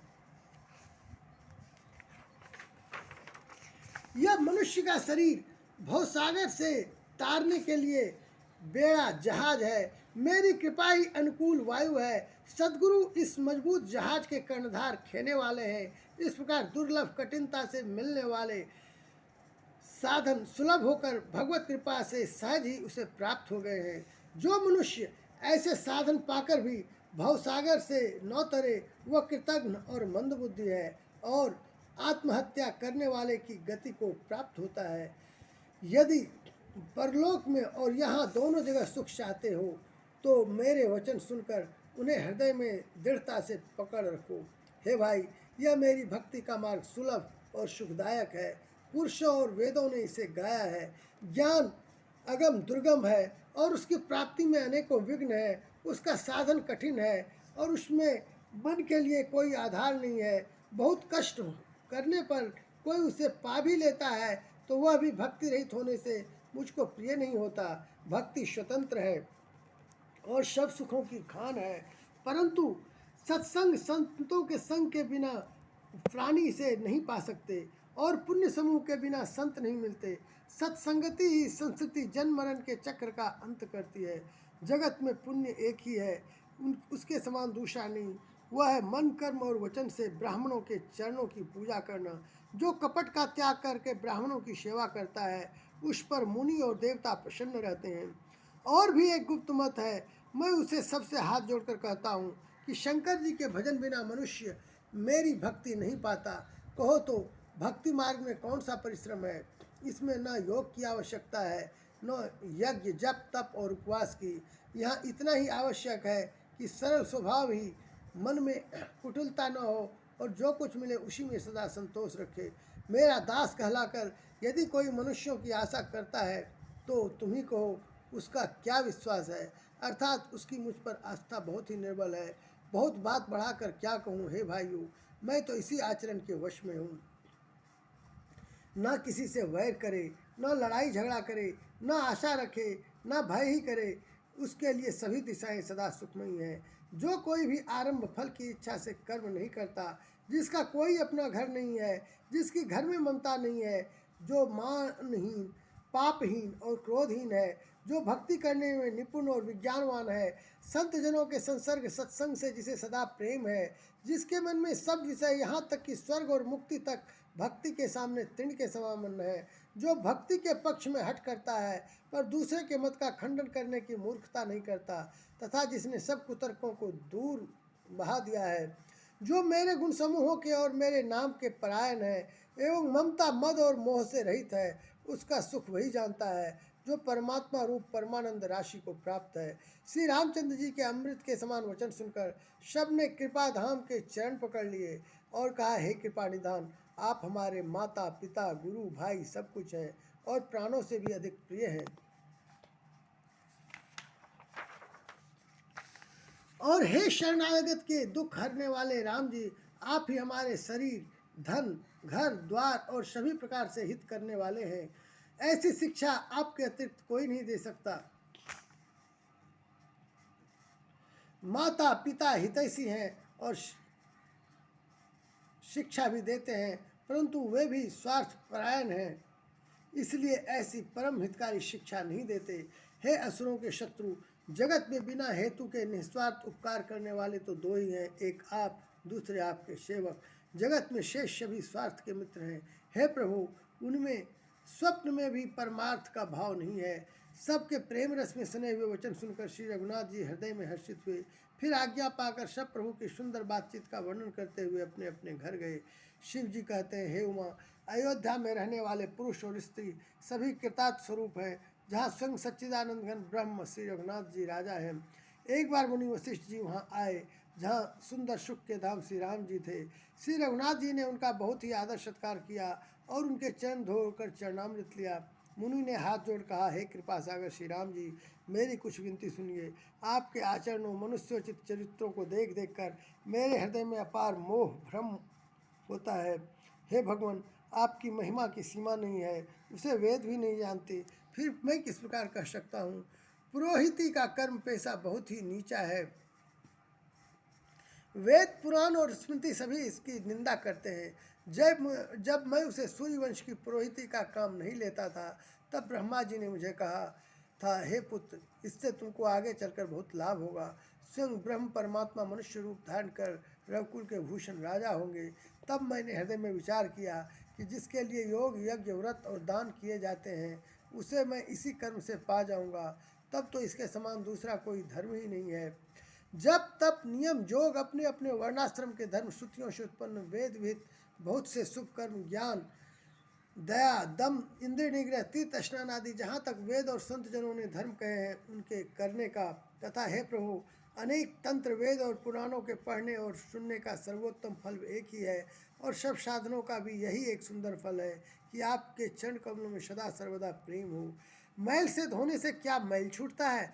जल के मथने से क्या कोई घी पा सकता है? उसी प्रकार हे रघुनाथ जी, प्रेम भक्ति रूपी निर्मल जल के बिना अंतःकरण का मल कभी नहीं जाता। वही सर्वज्ञ है, वही तत्वज्ञ और पंडित है, वही गुणों का घर और अखंड विज्ञानवान है, वही चतुर और सब लक्षणों सुलक्षणों से युक्त है, जिसका आपके चरण कमलों में प्रेम है।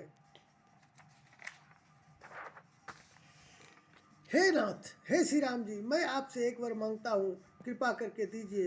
प्रभु, आपके चरण कमलों में मेरा प्रेम जन्म जन्मांतर में कभी न घटे। ऐसा कहकर मुनि वशिष्ठ जी घर आए। वे कृपा सागर श्री राम जी के मन को बहुत ही अच्छे लगे।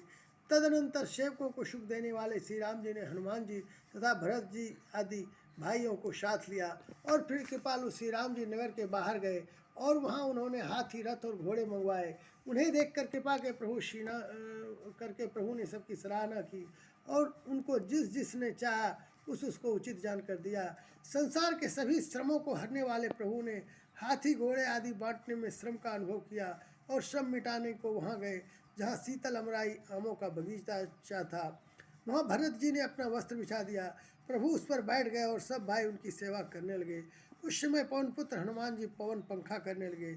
उनका शरीर पुलकित हो गया और नेत्रों में प्रेमाश्रुओं का जल भर आया। शिव जी कहने लगे, हे गिरिजे, हनुमान जी के समान न तो कोई बड़भागी है और न कोई श्री राम जी के चरणों का प्रेमी ही है, जिनके प्रेम और सेवा की स्वयं प्रभु ने अपने श्रीमुख से बार बार बड़ाई की है। उसी अवसर पर नारद मुनि हाथ में वीणा लिए हुए आए। वे श्री राम जी की सुंदर और नित्य नवीन रहने वाली कीर्ति गाने लगे।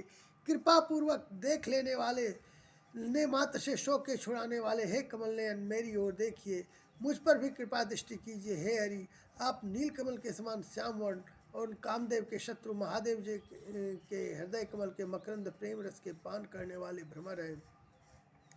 आप राक्षसों की सेना के बल को तोड़ने वाले हैं, मुनियों और संत जनों को आनंद देने वाले और पापों के नाश करने वाले हैं। ब्राह्मण रूपी खेती के लिए आप नए मेघ समूह हैं और शरणहीनों को शरण देने वाले तथा दीन जनों को अपने आश्रय में ग्रहण करने वाले हैं। अपने बाहुबल से पृथ्वी के बड़े भारी बोझ को नष्ट करने वाले, खर दूषण और विराट के वध करने में कुशल, रावण के शत्रु, आनंद स्वरूप, राजाओं में श्रेष्ठ और दशरथ के कुल रूपी कुमुदनी के चंद्रमा श्री राम जी, आपकी जय हो। आपका सुंदर यश पुराणों, वेदों में और तंत्रादि शास्त्रों में प्रकट है। देवता, मुनि और संतों के समुदाय उसे गाते हैं। आप करुणा करने वाले और झूठे मत का नाश करने वाले, सब प्रकार से कुशल निपुण श्री अयोध्या जी के भूषण ही हैं। आपका नाम कलयुग के पापों का मत डालने वाला और ममता को मारने वाला है। हे तुलसीदास के प्रभु, शरणागत की रक्षा कीजिए। श्री रामचंद्र जी के गुण समूह का प्रेम पूर्वक वर्णन करके मुनि नारद जी शोभा के समुद्र प्रभु को हृदय में धारण कर जहाँ ब्रह्मलोक है वहाँ चले गए। शिव जी कहते हैं, हे गिरिजे सुनो, मैंने यह उज्ज्वल कथा जैसी मेरी बुद्धि थी वैसी पूरी कह डाली। श्री राम जी के चित्र 100 करोड़ अथवा अपार हैं। श्रुति और शारदा भी उनका वर्णन नहीं कर सकते।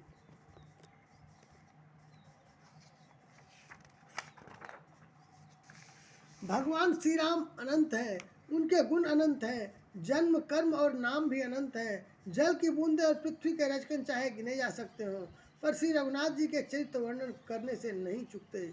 यह पवित्र कथा भगवान के परम पद को देने वाली है। इसके सुनने से अविचल भक्ति प्राप्त होती है। हे उमा, मैंने वह सब सुंदर कथा कही जो काकभूषुंडी जी ने गरुड़ जी को सुनाई थी। मैंने श्री राम जी के कुछ थोड़े से गुण बखान कर कहे हैं। हे भवानी, सो कहो, अब और क्या कहूँ। श्री राम जी की मंगलमयी कथा सुनकर पार्वती जी हर्षित हुई और अत्यंत विनम्र तथा कोमल वाणी बोली, हे त्रिपुरारी, मैं धन्य हूँ, धन्य हूँ, धन्य हूँ, जो मैंने जन्म मृत्यु के भय को हरण करने वाले श्री राम जी के गुण चरित्र सुने। हे कृपाधाम, अब आपकी कृपा से मैं कृतकृत्य हो गई, अब मुझे मोह नहीं रह गया। हे प्रभु, मैं सच्चिदानंद घन प्रभु श्री राम जी के प्रताप को जान गई। हे नाथ, आपका मुख रूपी चंद्रमा श्री रघुवीर की कथा रूपी अमृत बरसाता है। हे मतिधीर, मेरा मन कर्म पुटों से उसे पीकर तृप्त नहीं होता। श्री राम जी के चित्त सुनते सुनते जो तृप्त हो जाते हैं, बस कर देते हैं, उन्होंने तो उनका विशेष रस जाना ही नहीं। जो जीवन मुक्त महामुनि हैं, वे भी भगवान के गुण निरंतर सुनते रहते हैं। जो संसार रूपी सागर का पार पाना चाहता है, उसके लिए तो श्री राम जी की कथा दृढ़ नौका के समान है। श्री हरि के गुण समूह तो विषयी लोगों के लिए भी कानों को सुख देने वाले और मन को आनंद देने वाले हैं। जगत में कान वाला ऐसा कौन है जिसे श्री रघुनाथ जी के चरित्र न सुहाते हों। जिन्हें श्री रघुनाथ जी की कथा नहीं सुहाती, वे मूर्ख जीव तो अपनी आत्मा की हत्या करने वाले हैं। हे नाथ, आपने श्री रामचरित मानस का गान किया, उसे सुनकर मैंने अपार सुख पाया। आपने जो यह कहा कि यह सुंदर कथा काकभुसुंडी जी ने गरुड़ जी से कही थी, सो कौवे का शरीर पाकर भी काकभुसुंडी वैराग्य ज्ञान और विज्ञान में दृढ़ है। उनका श्री राम जी के चरणों में अत्यंत प्रेम है और उन्हें श्री रघुनाथ जी की भक्ति भी प्राप्त है। इस बात का मुझे परम संदेह हो रहा है। हे त्रिपुरारी, सुनिए, हजारों मनुष्यों में कोई एक धर्म के व्रत का धारण करने वाला होता है और करोड़ों धर्मात्माओं में कोई एक विषय वस्तु से विमुख विषयों का त्यागी और वैराग्य परायण होता है। श्रुति कहती है कि करोड़ों विरक्तों में कोई एक ही सम्यक यथार्थ ज्ञान को प्राप्त करता है और करोड़ों ज्ञानियों में कोई एक ही जीवन मुक्त होता है। जगत में कोई विरला ही ऐसा जीवन मुक्त होगा। हजारों जीवन मुक्तों में भी सब सुखों की खान ब्रह्म में लीन विज्ञानवान पुरुष और भी दुर्लभ है। धर्मात्मा, वैराग्यवान ज्ञानी, जीवन मुक्त और ब्रह्मलीन,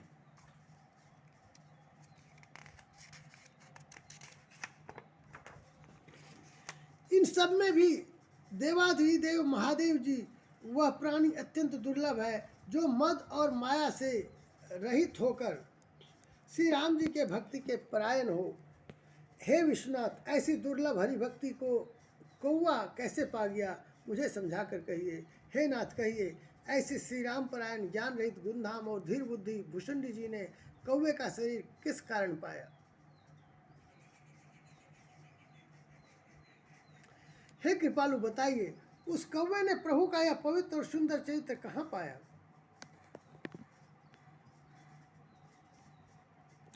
और हे कामदेव के शत्रु, वह भी बताइए, आपने इसे किस प्रकार सुना है। मुझे बड़ा भारी कौतूहल हो रहा है।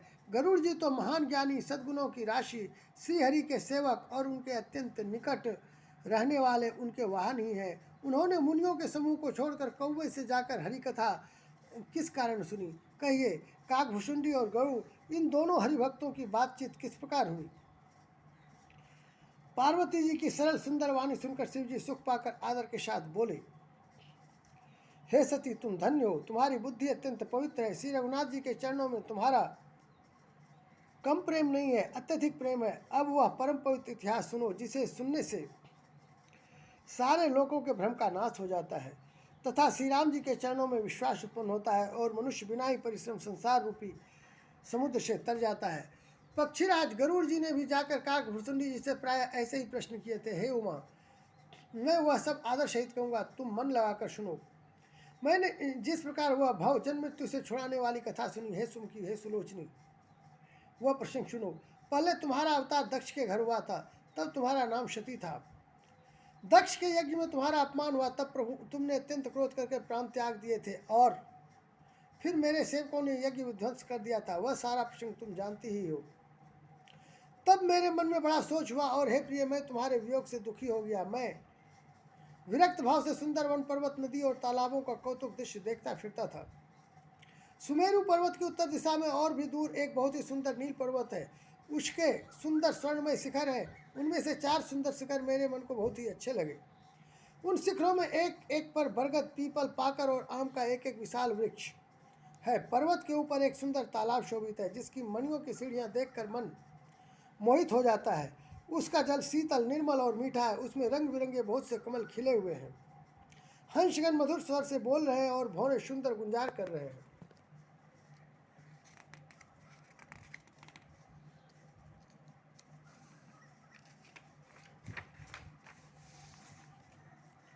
उस सुंदर पर्वत पर वही पक्षी काकभुसुंडी बसता है। उसका नाश कल्प के अंत में भी नहीं होता। माया रचित अनेकों गुण दोष मोह काम आदि अविवेक जो सारे जगत में छा रहे हैं, उस पर्वत के पास भी कभी नहीं फटकते। वहाँ बसकर जिस प्रकार वह काक हरि को भजता है, हे उमा उसे प्रेम से सुनो। वह पीपल के वृक्ष के नीचे ध्यान करता है, पाकर के नीचे जप यज्ञ करता है, आम की छाया में मानसिक पूजा करता है। श्री हरि के भजन को छोड़कर उसे दूसरा कोई काम नहीं है।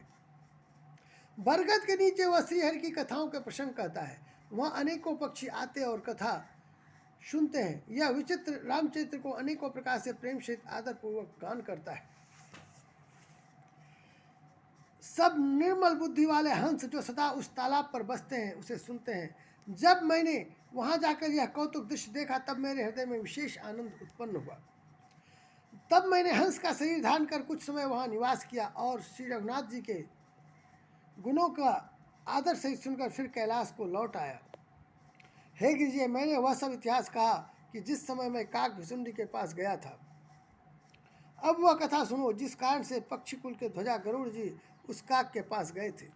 जब श्री रघुनाथ जी ने ऐसी रणलीला की कि जिस लीला का स्मरण करने से मुझे लज्जा होती है, मेघनाथ जी के हाथों अपने को बंधा लिया, तब नारद मुनि ने गरुड़ को भेजा। सर्पों के भक्षक गरुड़ जी बंधन काट कर गए। तब उनके हृदय में बड़ा भारी विषाद उत्पन्न हुआ। प्रभु के बंधन को स्मरण करके सर्पों के शत्रु गरुड़ जी बहुत प्रकार से विचार करने लगे। जो व्यापक विकार रहित वाणी के पति और माया मोह से परे ब्रह्म परमेश्वर है, मैंने सुना था कि जगत में उन्हीं का अवतार है, पर मैंने उस अवतार का प्रभाव कुछ भी नहीं देखा। जिनका नाम जप कर मनुष्य संसार के बंधन से छूट जाते हैं, उन्हीं राम को एक तुच्छ राक्षस ने नागपाश से बांध लिया। गरुड़ जी ने अनेकों प्रकार से अपने मन को समझाया, पर उन्हें ज्ञान नहीं हुआ। हृदय में भ्रम और भी अधिक छा गया। संदेह जनित दुख से दुखी होकर मन में कुतर्क बढ़ाकर वे तुम्हारी भांति मोहवश हो गए। व्याकुल होकर वे देवर्षि नारद के पास गए और मन में जो संदेह था वह उनसे कहा। उसे सुनकर नारद को अत्यंत दया आई। उन्होंने कहा, हे गरुड़ सुनिए, श्री राम जी की माया बड़ी ही बलवती है, जो ज्ञानियों के भी चित्त को भी भली भांति हरण कर लेती है और उनके मन में जबरदस्ती बड़ा भारी मोह उत्पन्न कर देती है, तथा जिसने मुझको भी बहुत बार नचाया है। हे पक्षीराज, वही माया आपको भी व्याप गई है।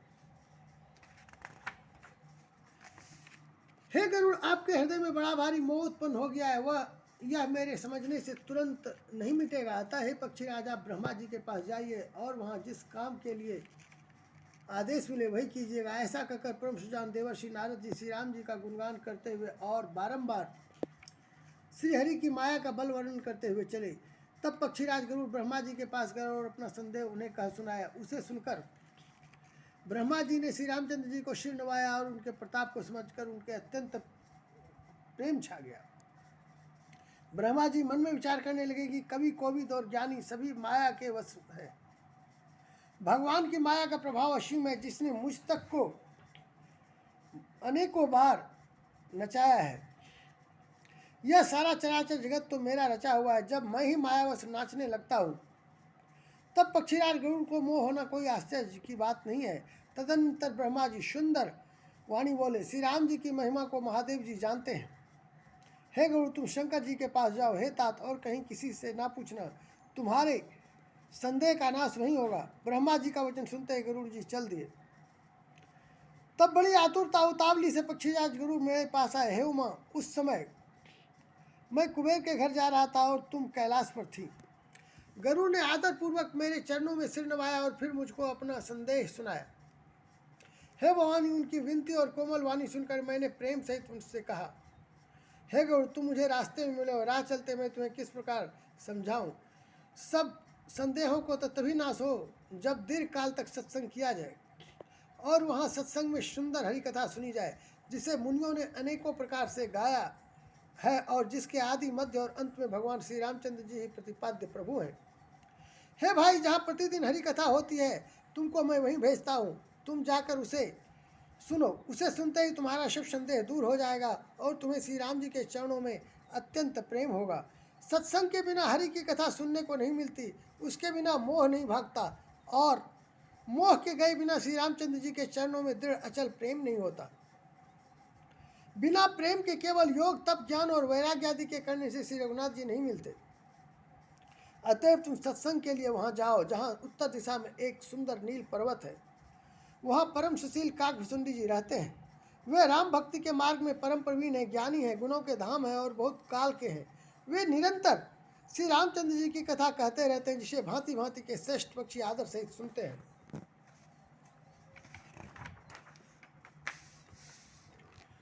वहां जाकर श्री हरि के गुण समूहों को सुनो, उनके सुनने से मोह से उत्पन्न तुम्हारा दुख दूर हो जाएगा। मैंने उसे जब सब समझाकर कहा, तब वह मेरे चरणों में सिर नवाकर हर्षित होकर चला गया। हे उमा, मैंने उसको इसलिए नहीं समझाया कि मैं श्री रघुनाथ जी की कृपा से उसका मर्म भेद पा गया था। उसने कभी अभिमान किया होगा जिसको कृपा निधान श्री राम जी नष्ट करना चाहते हैं।